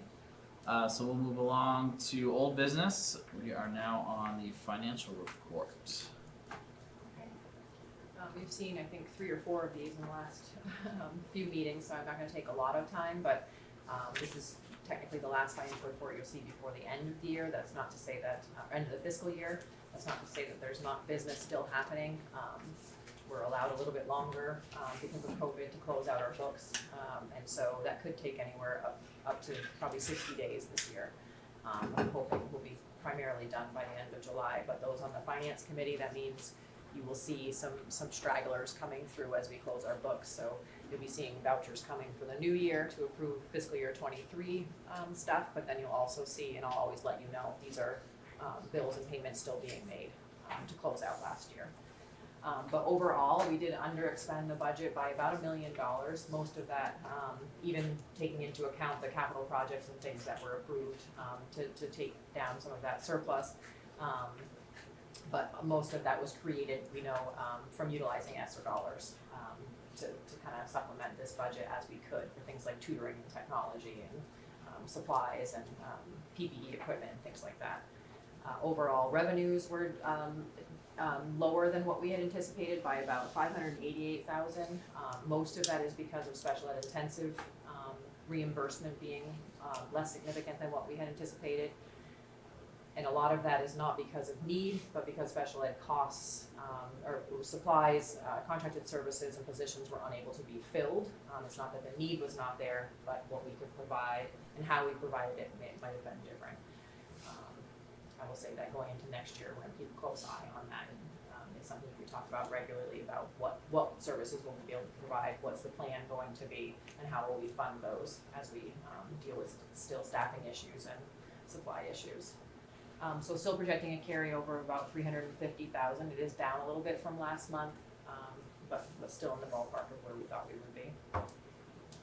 And again, just a reminder that that takes into account the spending of the surplus for capital projects that the board had approved. All right, any questions for Laura?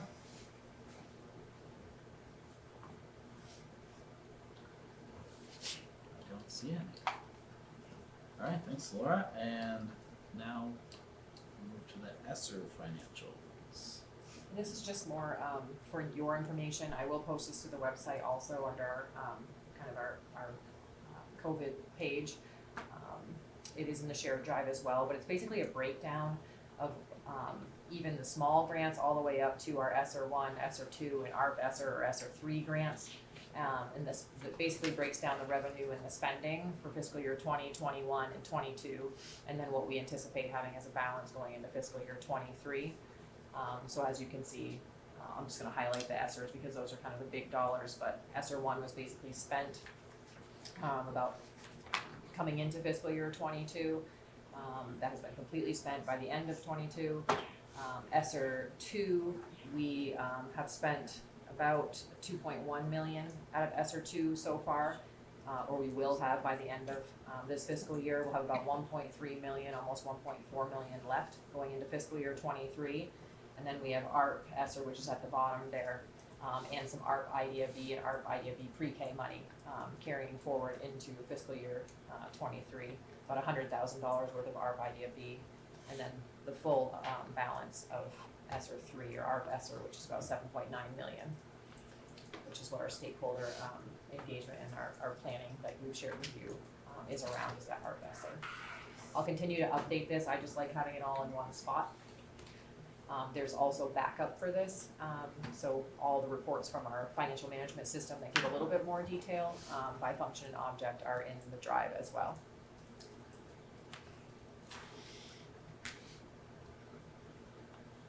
All right, any questions for Laura on the COVID financials?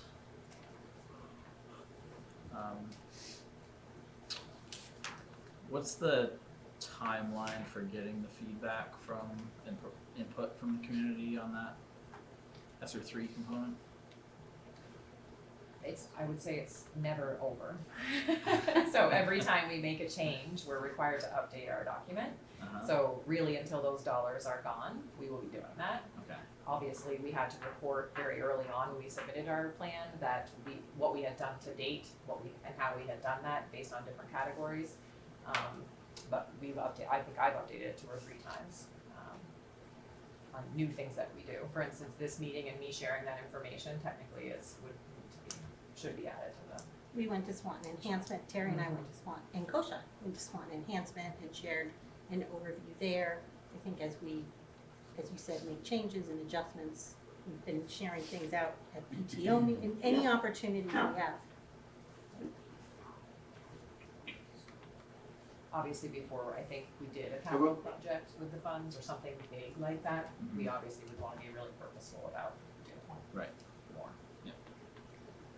Don, did you have something? Yes, maybe it's my computer connection with Comcast is kind of in and out. Laura's voice didn't come across terribly strong, so I didn't get all the data, but what I did get, and I just want to make sure my takeaway is that based on all the challenges that we have faced this year, COVID, et cetera, et cetera, et cetera, financially tonight, we're in a pretty positive situation. Is that accurate or inaccurate?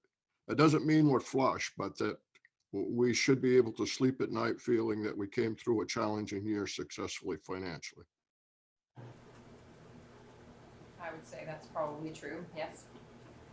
Keeping in mind that we want to make sure that we position ourselves very well for the next few years. I still can't hear Laura. Oh, I don't know where the mic, is this the microphone or is that? This Oh, is. okay. Yes, I would say that's true, Don. I agree with you. I think the surplus or the projected surplus has come down over the last few months, but we've done what we could to move costs to ESSER. But I think we want to be very strategic in how we move through the next couple of years, and we really want to think about carryover and avoiding that cliff. And we have discussions on a daily, hourly, by the minute basis in our office about how to avoid that. But that's my thinking right now. I'm continuing to think to fiscal year 25, 26. How do we make sure that we don't have that cliff at the end? That's not only for a general fund balance, but that also is for tax rate impact. Yeah. All right. Anything else for Laura? All right. Thanks, Laura. We'll come back to you in a little while, I believe. All right. Next, we have 2 policies for adoption that were warned and posted and had a first reading at our last meeting. And yep, they are ready for adoption. I don't have any comment or changes to recommend. The first is special education that says we will follow state regulation and federal IDEA rules.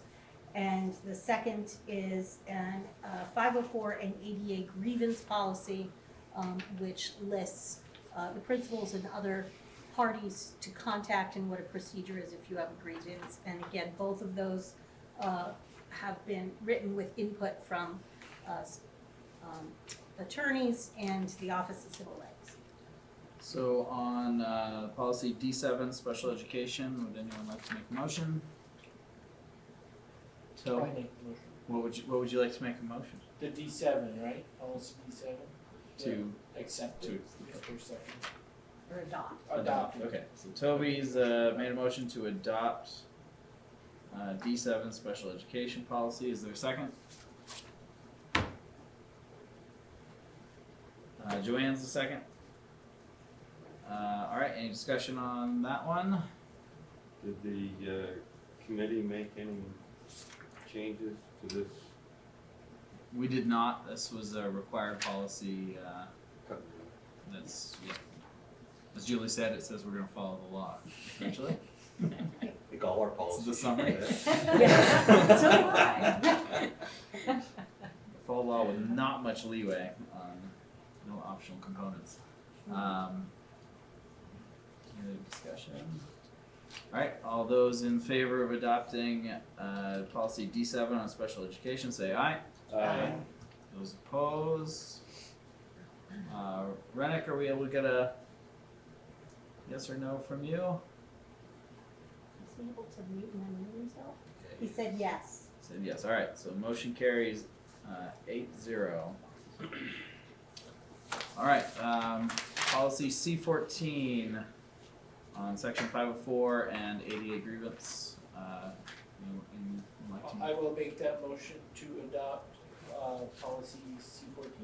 Toby is the first to adopt that policy. Is there a second? Joanne's the second. All right, any discussion on that policy? Seeing none, all those in favor of adopting C14, say aye. Aye. Those opposed? Any abstentions? Steve, I didn't see what your vote was. I think you may be frozen. All right, so that motion carries. All right, motion carries 8-0. He unfroze Just in time. Just in time. All right, we're now on to other business. Oh boy. And we have 20 minutes for this whole section, so. We can go with 15. All right. Keep it short. Peter says we can do it at 15. Laura got my hints. All right, so the first item is the FY23 tax anticipation borrowing. Yes, so I will start by saying that if you remember last year, we had a tax anticipation note with a reinvestment option for the first time. That worked out quite well. So we did pay, about $80,000 worth of interest on our borrowing, but we actually yielded even more. So we ended up netting about $15,800 so far, but by the end of the year, it'll be close to 21. So keep that in mind as we move forward. As I solicited bids this year from the banks, the same three banks, Union Bank, People's Trust Company, and People's United. People's United being our main bank for MVSD. I did put out there that they could bid either on just a line of credit or a tax anticipation note or with a reinvestment option. The only one that really did that was Union Bank again. People's United Bank, we do currently operate with a sweep account currently, so we would still, obviously, if we borrowed money or withdrew from our line of credit in anticipation of taxes, we would receive that same 0.1% interest that we do receive on our sweep currently, but it's not something that's separate or above and beyond. Right now with Union Bank, so we would borrow at an interest rate for the full year like we did this year at 1.55, but they would give us interest on that sweep, which would be the full amount, the 8.8 million of 1.76. So we'd have a net gain of 0.215. So that's I think in our best interest. In the drive, we can see the other options there. I'll just go really quickly through them just for the public. There is a non-revolving line of credit option with Union Bank that would provide us with an interest rate of 2.25. Again, then we would just see the sweep in our People's United of a 0.1. So it's not as beneficial, I don't believe. People's Trust Company offered us a line of credit at $8 million. That would actually have a maturity date before June. That would have a maturity date of December 1, which is based on our cash flow. That interest rate is lower, about 0.75, but obviously we don't have the interest on a sweep there. Or the revolving investment. And then People's United Bank, also with a maturity date of December 30th, and the interest rate or the borrowing rate would be 2.1. So it would be my recommendation that we do what we did this year and enter into that tax anticipation note with a reinvestment option with Union Bank. All right. We're looking. Fast enough? Keep it up. We are looking for action tonight. Would anyone like to make a motion on this? I'll make a motion that we go with option 1 with Union Bank for the tax anticipation note. All right. Peter's made a with motion reinvestment. to accept Union Bank's bid, option 1 with the tax anticipation note with reinvestment. Is there a second? Second. Jen? I'll second it. Jen's the second. She beat you to it. Don. All right. Any discussion on this? I think we were all curious last year when we approved the reinvestment where it would land. So it's good to hear that it actually, coming out positive is probably better than. Yeah, well, instead of an expense, actually, typically it's just an expense, so yeah. So, great. So I will have DocuSign documents coming for this, but I believe the bank has to send them directly. It can't come from my DocuSign, so I'll probably I'll send like an email first letting you know when that's gonna happen, but typically a majority of the board has to sign borrowing documents. Alright, any other discussion? Alright, all those in favor of accepting the Union Bank option 1, say aye. Aye. Those opposed? Any abstentions? Steve froze and Nancy Renix. Steve is a yes. Don's a yes. Does Rennick have something in chat there? Alright. Alright, motion carries 8-0. Alright, so moving right along, for food service renewals. Okay, so, I'm gonna go as quick as I can, but there are a lot of changes coming with food service. There have been a lot of challenges with food service and a lot of changes because we were operating under waivers during the pandemic. Those waivers are coming to a halt, obviously, but now we will be operating under what we believe to be Provision 2 or the SEP program, which is one of the requirements as we move into the new legislation around the pilot for universal meals. And so the information that you're being provided in these renewals, I typically would have liked to bring it to you about a month ago, but with all those changes, we were waiting to see if we could provide a renewal with our current food service management company, which is the Abbey, or if we had to go back out to bid, because there are caps on what the increases can be. So we now know that we can, and so the Abbey has submitted for renewals for Highgate, MVU, and Swanton.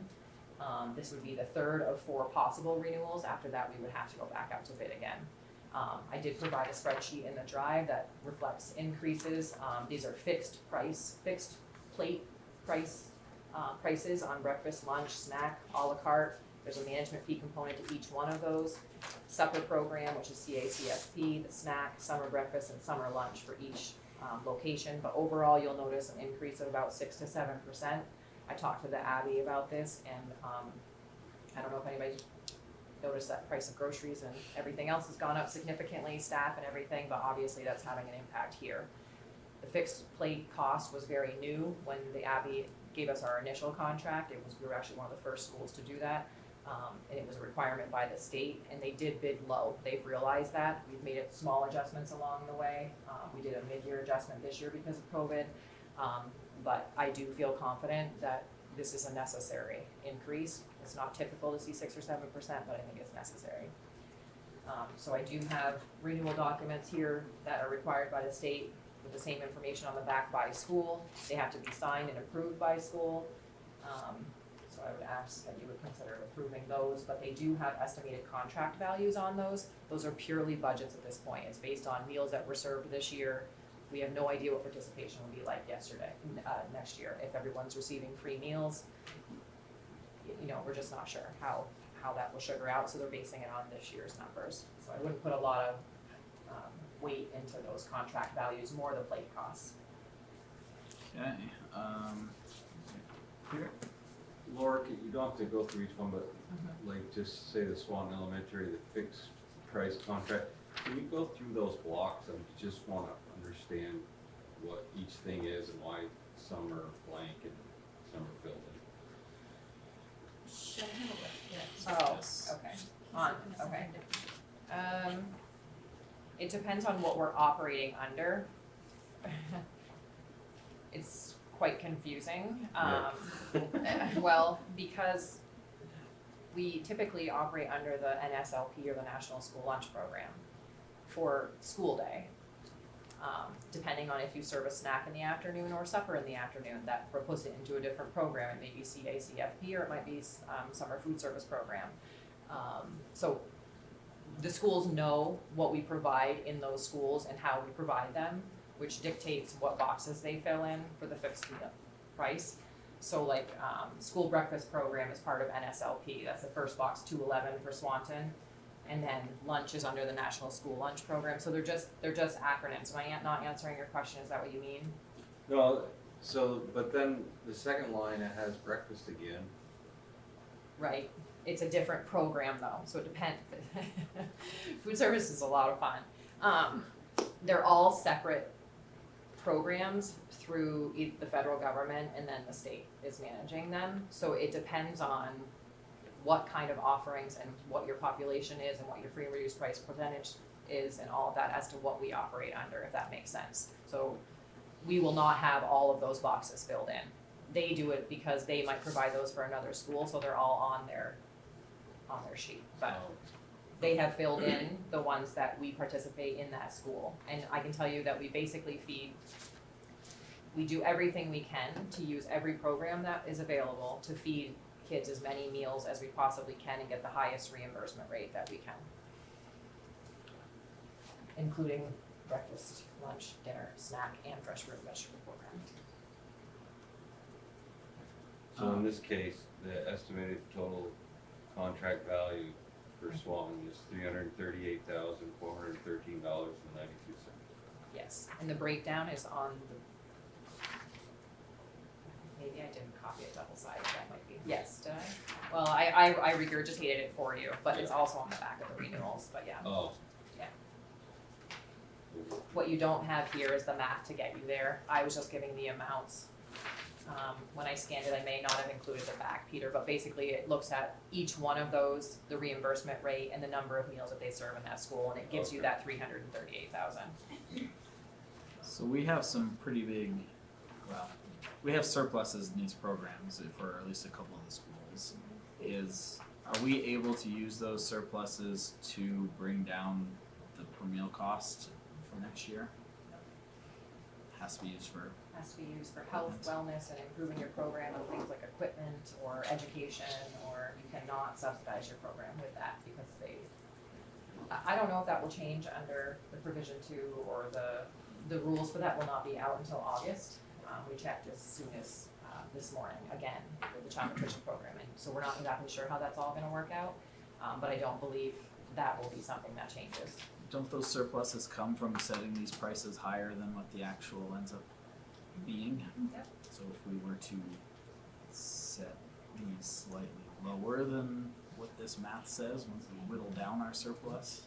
Well, this is the Abby's cost to provide those meals as a service provider.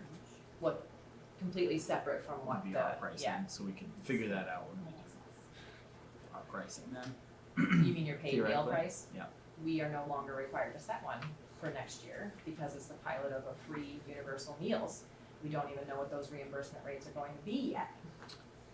Okay. So this is what, this is what our food service provider will cost. I'm sorry, I feel ridiculous, but that's where we are.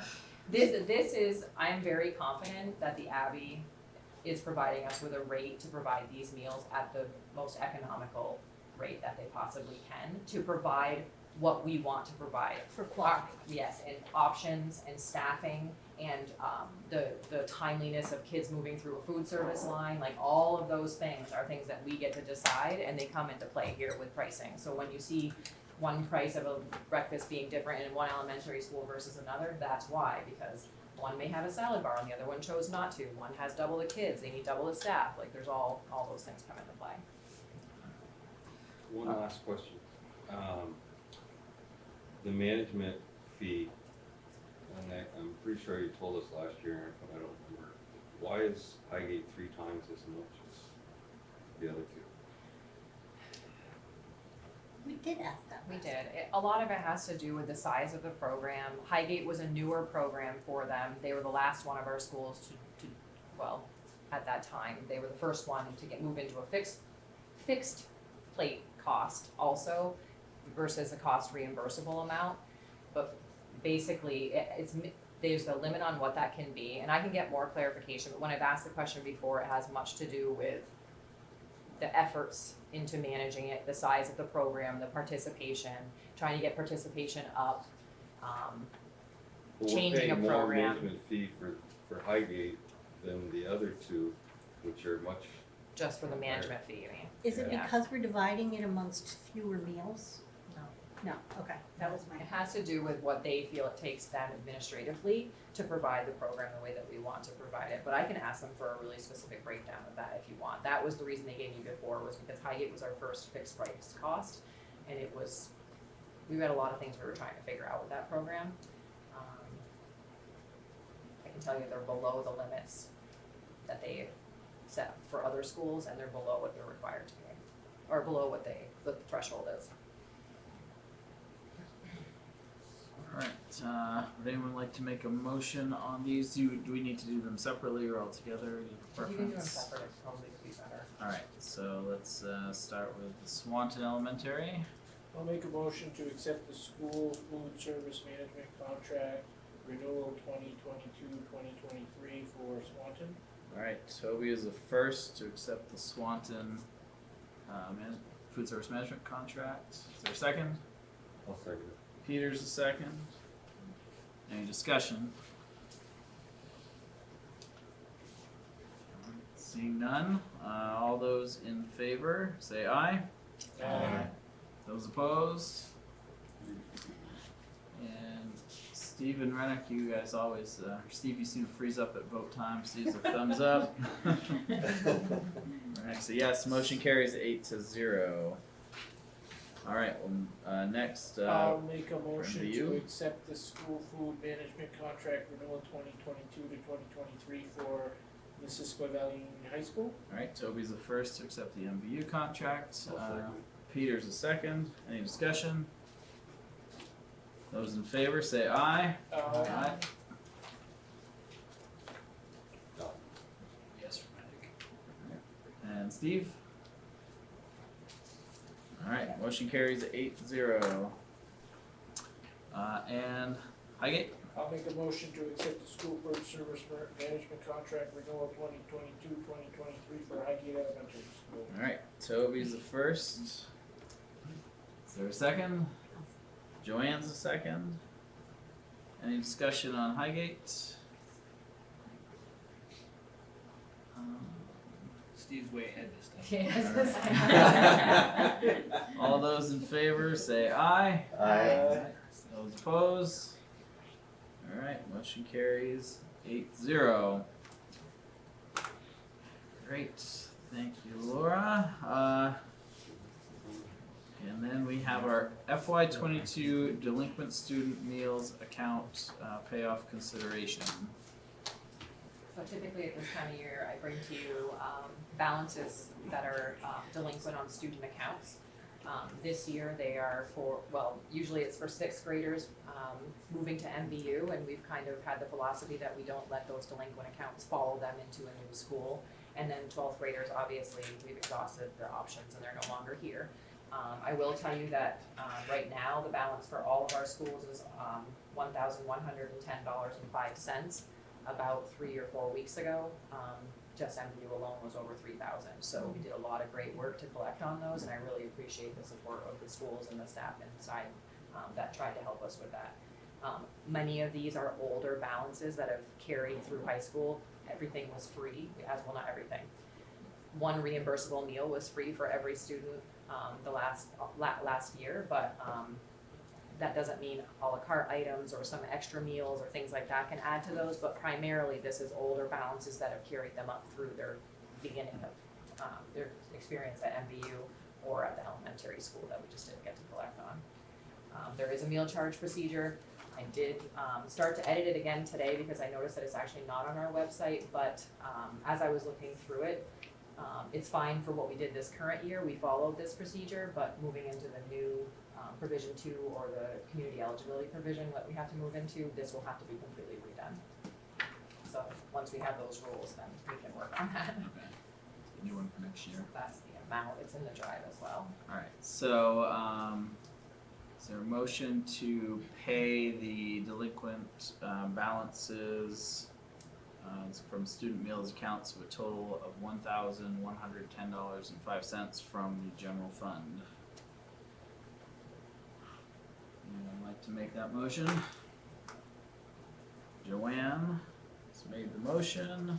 Is there a second? Jen is the second. Alright, any discussion? So, And what was the actual figure?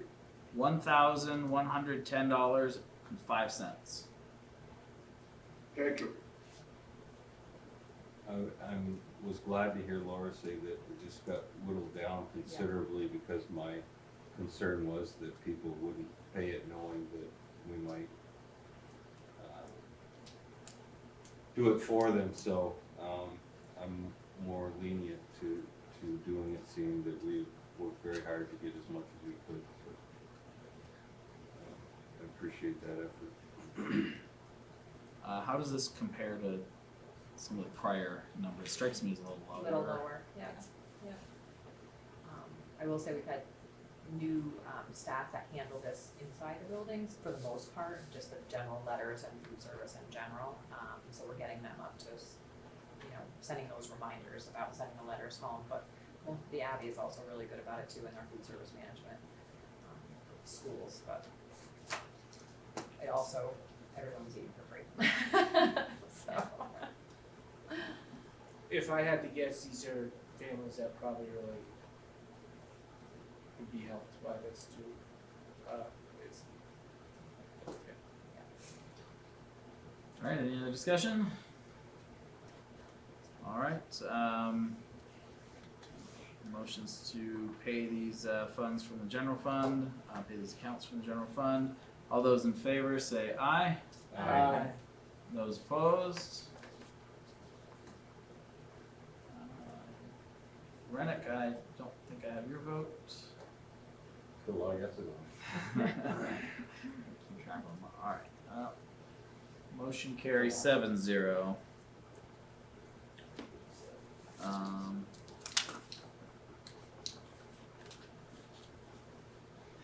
right, and now we have new teacher hires. So we have been picking away. I had 2 meetings yesterday and 1 meeting today with new teachers. I will say it again, because I can't say it enough.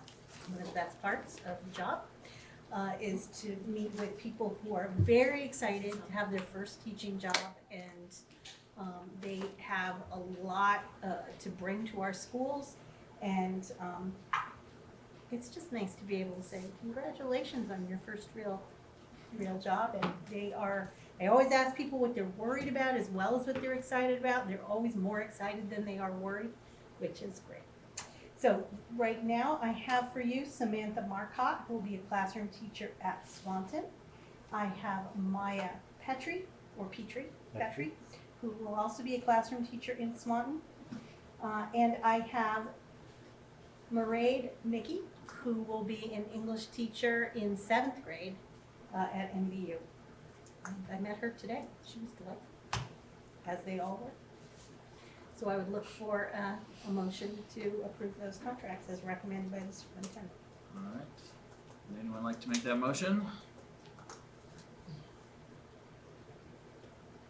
Dawn makes the motion to approve those as recommended by the superintendent. Is there a second?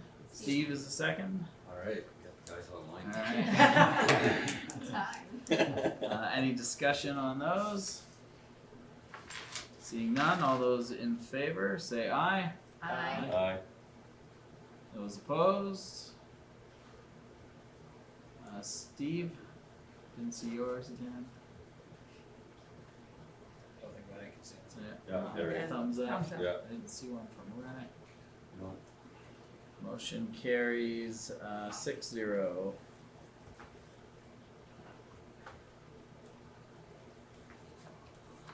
All right. Moving on to committee updates. Devin? Yep. Could I ask for a change? Could we go with the facilities committee first, just because Dan and Jason have been here all night, and I hate to have them go through a whole nother thing before we get to. Sure, I think that's just fine. All right, facilities committee. Who would like to take that one? I don't mind starting, I guess, so, Peter, before you start, I'd like to ask Devin to have Jason come up to the table, maybe sit at the table where he can be heard and participate, maybe next to the superintendent or somewhere. Sounds good. We have a couple seats for you, Jason. Come on, Dan. You may choose. Thank you. Thank you. I'm gonna use your big voice, Jason. Oh, that's fine, I got a big voice. So I know that Dan and Jason and Laura got together to go over MVU's summer maintenance plan. And one of the things that the committee had looked at was the locker rooms and the issues that had been in there. And Jason was nice enough last Friday to take Dawn, Toby and I through the facilities and go over the plan that they had, and we were very impressed by that, what they could get done this summer. So if Jason doesn't mind, I know you've got a plan laid out there. If you want to just give us a synopsis on what you guys are looking to do. Yeah, so I kind of just threw it together in that way. So I'll just go right through a bunch of different things. So starting, one end of the locker room, going right through the other, we walked the whole thing. We've sat down, we've talked a lot about it. One of the first things we talked about is getting rid of the old post-style shower stalls.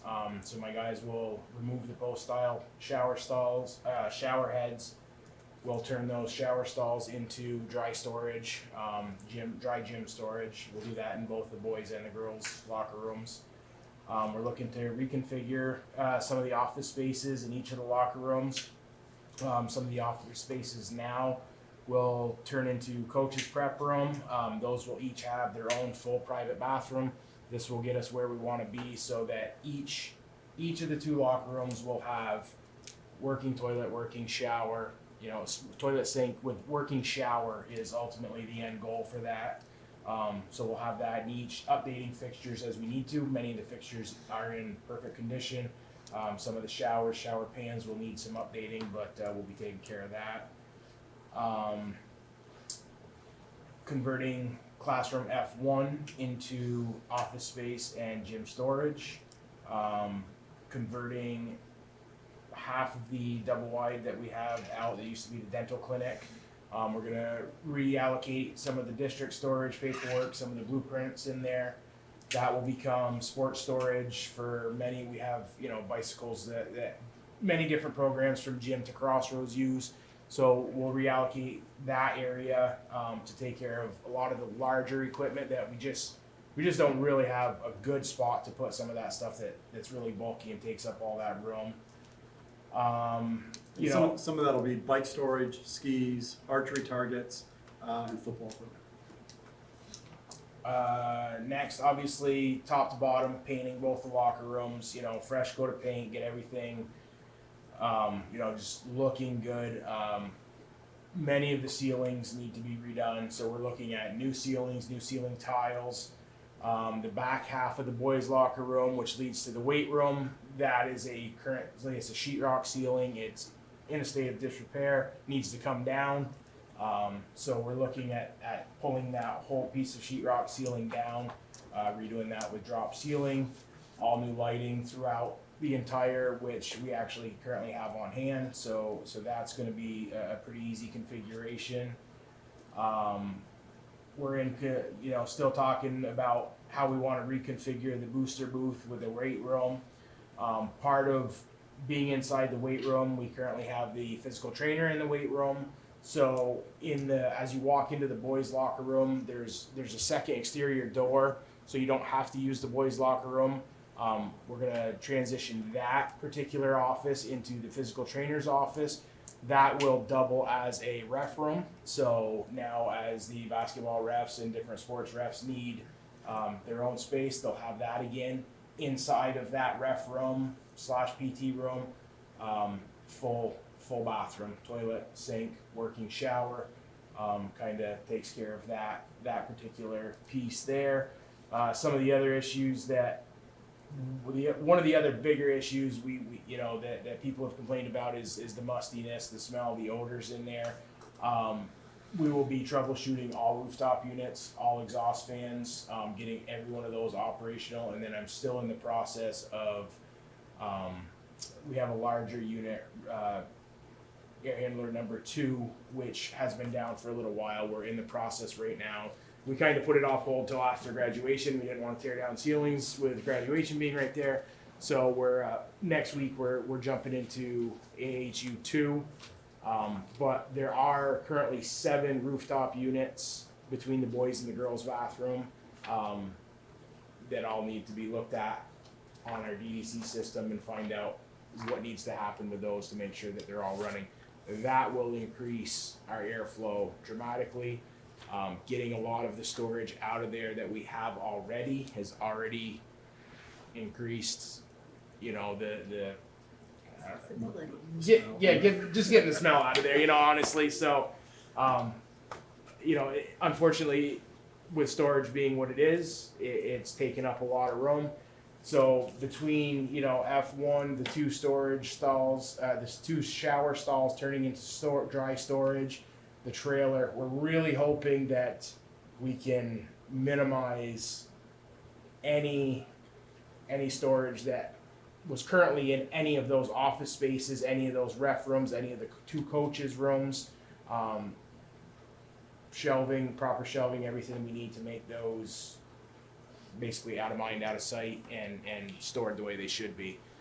We've been working with one of the gym teachers. He's currently going through all the day-of-fair equipment, finding out what he needs, what we don't need, where we can store all that. You know, so it's on a good rotation, not something that's going to be stuck way in the back. You know, basically this is what he needs at this time of year, proper rotation for making sure that he has access to his equipment. Yeah, so we're really, you know, I've got an outside contractor coming in on Thursday. We do have to look at some stuff that is beyond our scope, ordering doors, door frames, stuff like that. We got a little bit of block work, which, you know, once you get into block walls, you know, you got to reinforce with steel. So, you know, some of that stuff we're definitely gonna bring in somebody Thursday and start giving us some pricing on some of that stuff. All in all, my guys are pretty excited about the project. They were down there today for a couple hours, really getting, you know, starting to get numbers on what we need to make the ceiling work, what we're gonna need for doing, you know, for the tiles, the lighting, the painting, and trying to really get it looking really good. They want it to be something that they're proud to say that they did this in-house. That's excellent, because, I mean, you showed us around there, and there's a lot of work. There is. That needs to be done. The, you know, sheetrock needs to be replaced.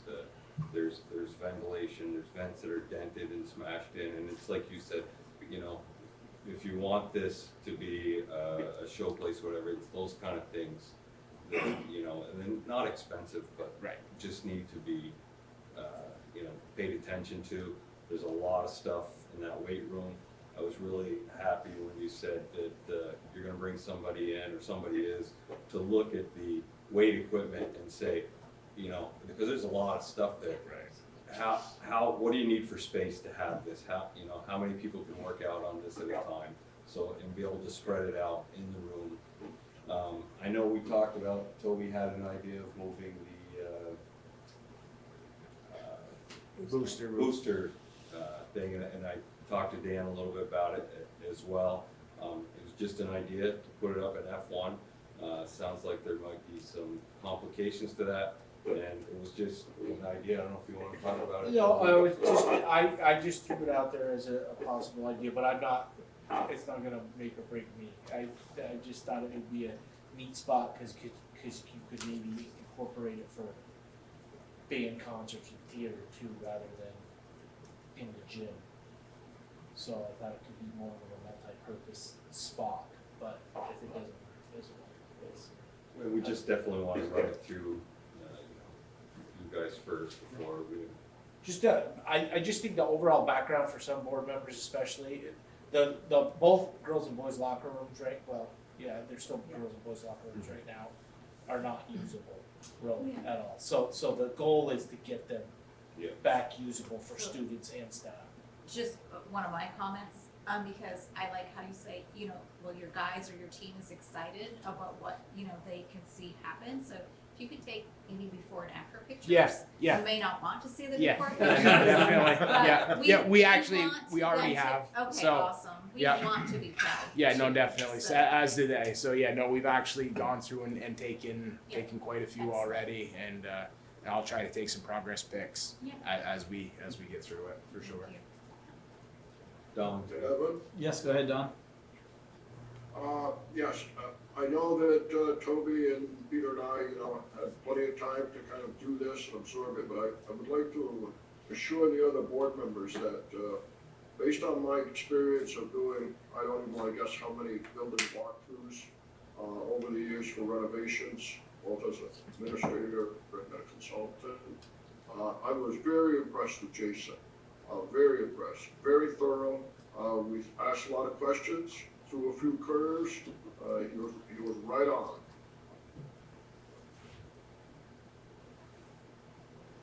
right, thanks, Don. Good job, Jason. Probably Dan and Laura and other people doing it, but I left it that day. I can't believe what I'm hearing. After 10 years of hearing, you can't do anything unless you have $1 million or you have this. So I think whatever we need to do tonight, I think timing is important. And that's why I asked Julie and Devin to put this on tonight, adjust the agenda, because I think we need to give Jason and the team the blessing to move forward and get materials and do as much as they can as soon as they can. So that's my speech, but if you need the motion, I'll gladly make it. Well, I was just gonna say, my understanding is that this is gonna be done through, within this year's budget, and so it doesn't necessarily require board action to, put a dollar amount on it or anything, but, we did warn it for possible action, so, I think it would be appropriate to, make a motion to support the project or approve the project or whatever you may I'll want. make that motion, Devin, because that's exactly what I was gonna say, is that I don't think we necessarily need to put a dollar amounts already budgeted or whatever. I don't know, I guess I need clarification on that, I think we both do. I don't know what you mean by it's already budgeted. Within the general fund and within what's, or do we need it?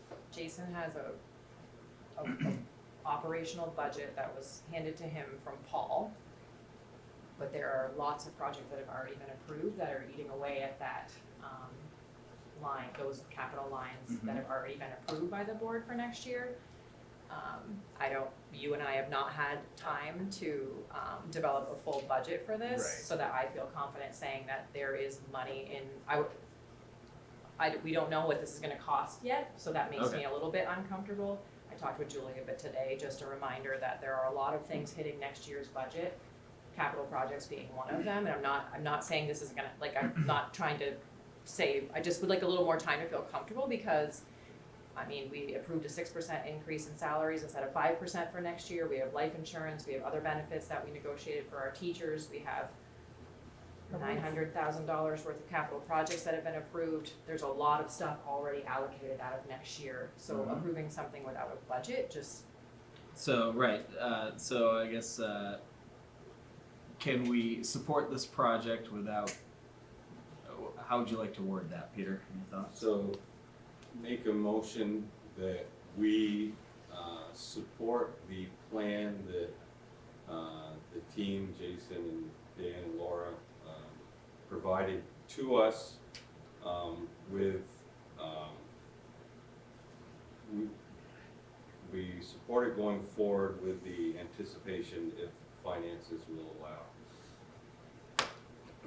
Something to that effect. Okay, so a motion that the board supports the plan and the continued effort to achieve the plan. Does that sound reasonable? Yep. And then, Does that give you what you need to? I'll second that. okay, and Don's a second, so Peter's first, Don's a second, and we'll see some I final think dollar that numbers when we can. The motion does include if finances don't provide or allow. I think that's important just because if it doesn't get done, they can tell us the reason why we can't do it is because we don't have the finance. That's why I think that's. Yeah, the motion is to support it, not direct them to do it at this point. which Okay. I feel like, I don't know, if you're comfortable with that. Yes, obviously, we're doing the most that means what we would like to see it proceed, but we understand other things may happen, but that's the direction that we'd like to see. I guess I want to be on record saying, so when we get into the project, if we say, because I know Laura knows the budget, and I know that from meeting to meeting, I make little notes, it seems like we have money, then we don't have money, then something comes up, it's a priority, we have money, and they go away.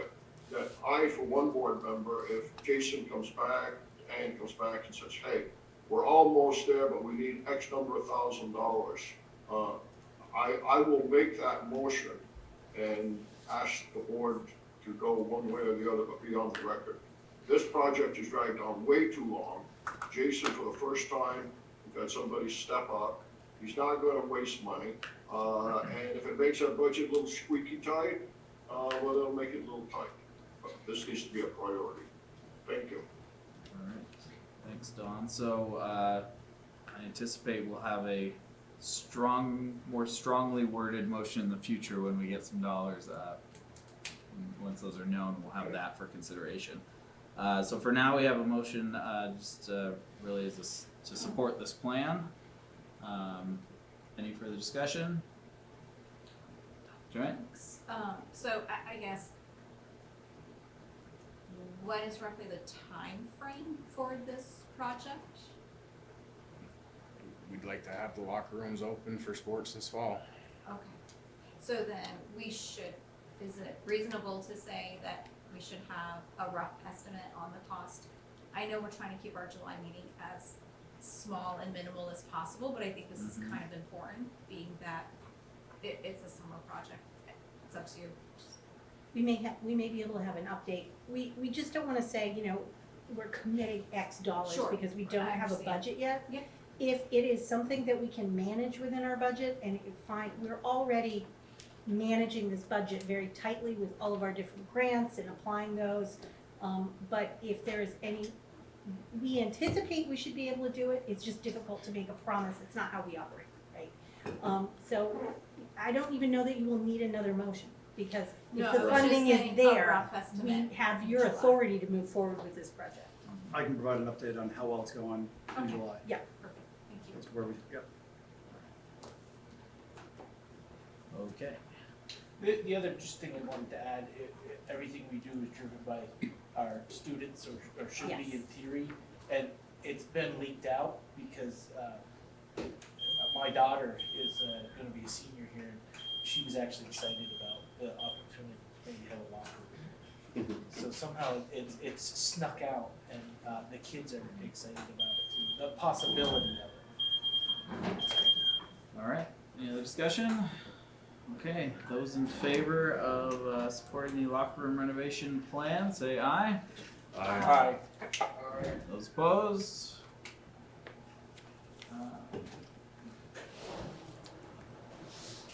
All right, motion carries. We have now 7-0. Devin, did you get that message from Renick actually? Yeah, I just saw that, so we are, You signed Yeah. off. Jen, and so it's 7-0. Jen and Terry out. All right. And then, anything else from the facilities committee? That's enough. That's enough, yes. great. All right, now we'll do the board goals committee update. Thanks, Dan. Thanks, Dan. Thank you. Thanks, Thanks, guys. appreciate that. Appreciate you staying. All right, so Terry's not here for our update, so I'll take a You crack wanna at it. go for it? All right, so the retreat's coming up. Joanne, do we have one more meeting scheduled? June 29th. June 29th for the committee. We don't have a location yet for the retreat. MVU is our backup. Abby's closed on Tuesday. Abby's closed on Terry's house. Tuesdays. She's not not here, so here. we'll vote on that. Terry's out. So we're hunting down the Dan said we location. can use this space if we need to for our meeting. Will they decorate it up? We need to really call it board development it's a and not retreat. really a retreat Yeah. because I like the beach retreating theme. from the idea of a retreat. So the update, we have gotten a proposed agenda from Phil Gore, who's going to be the facilitator.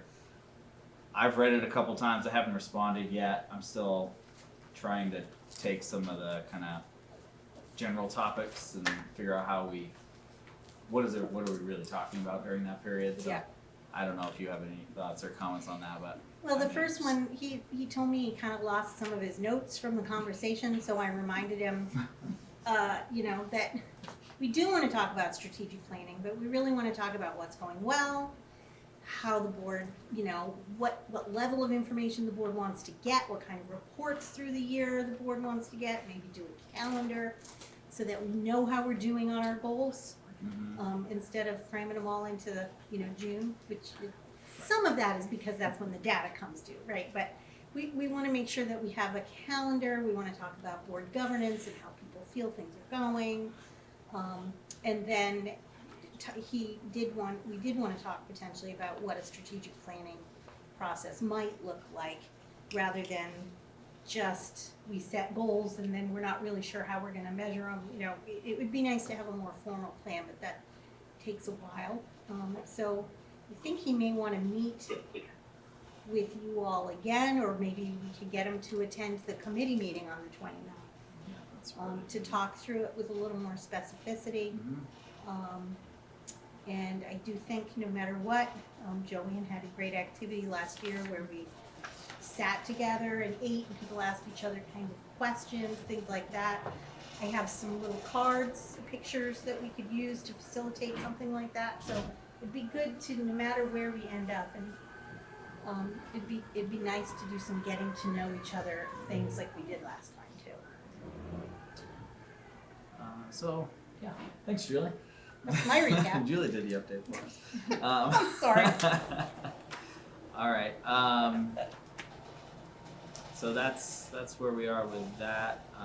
The agenda will go out to everybody ahead of time. So and feel free to join that June 29th meeting when we have a link. It's open to everyone for sure. And then the other thing on here is the board evaluation. So our self-assessment. There was a thought exchange. It looks, Terry, I think, is the owner of that. From what I could tell, the most ratings I saw in a comment was 8. So at least 8 of us have taken the thing. So if anyone has not yet done that, I think that link's still active. So I think we'll be going through that at the retreat as well. So just a reminder to do that. And if you did it early and didn't see all the comments, pop back in there and throw in some more ratings. I've gone back in to see, but I can't do anything. Like I went in and the first time through when I rated, the comments were there and made a comment, but like I noticed there's a lot more comments and they have a lot fewer people that have responded to them, and I was wondering if it's the same thing because I wasn't able to respond. It is still active, so you should be able to get back in.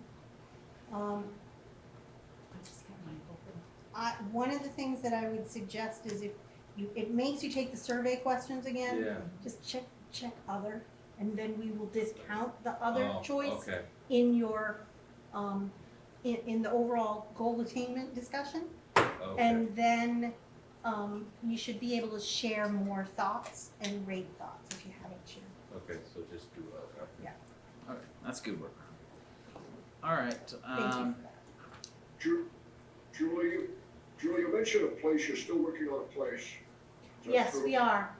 If you have any ideas, send me an email. Okay, because I do have an idea, may not fly, but I have an idea. Well, we like the ideas. Any ideas are Yeah, we'll welcome. take ideas. So yeah, if anybody has an idea, send it. It's not the windjammer. I was gonna say. All right. Future agenda items. We just have board retreat and facilities updates. Yeah, facility committee will be on the 13th. On the 13th. Yep. Okay. Wait, the 13th? It's the 13th. Yes. July 13th. July 13th. Okay. Sorry. All right, so next facilities committee meeting is July 13th. Next board meeting is our board training session, the retreat as we commonly refer to it, Tuesday, July 12th. Following that, our next regularly scheduled meeting will be August. I don't have that date right in front of me. It's Tuesday. August the 1st is a Tuesday. August the 1st is a Will be Tuesday, first. so it'll be August 1st. Location to be determined. I also don't have that right in front of me. August the 2nd. So, that brings us to the end of our agenda. Is there a motion to adjourn? Well, I got a question. Can you talk about other agendas in the future? So, I know Pam Green had thing about full-time kindergarten, is that gonna be looked into, or? I mean, you know, I know that's a conversation Joyce has been having with, I don't know who, so, you know, I don't know. I don't know if it'll get to the board level. I think we'll have to talk about that, Julie, if that needs to be a board discussion or. I think that's a discussion we should have at the admin level to see what the impacts would be in terms of space, as we know that's an issue. But also it would require budgeting as well. So if we had a plan for that, we would bring that to the board. All right, fair enough. All right, and that board training session is gonna shape our agendas for the new year, I believe, so that's why we have. So, anyone willing to make a motion to adjourn? So move. Peter's the first. Do I have a second? Steve. Steve is the second. All those in favor, say aye. Aye. Aye. Those opposed? All right, we're adjourned at 9:12. United, what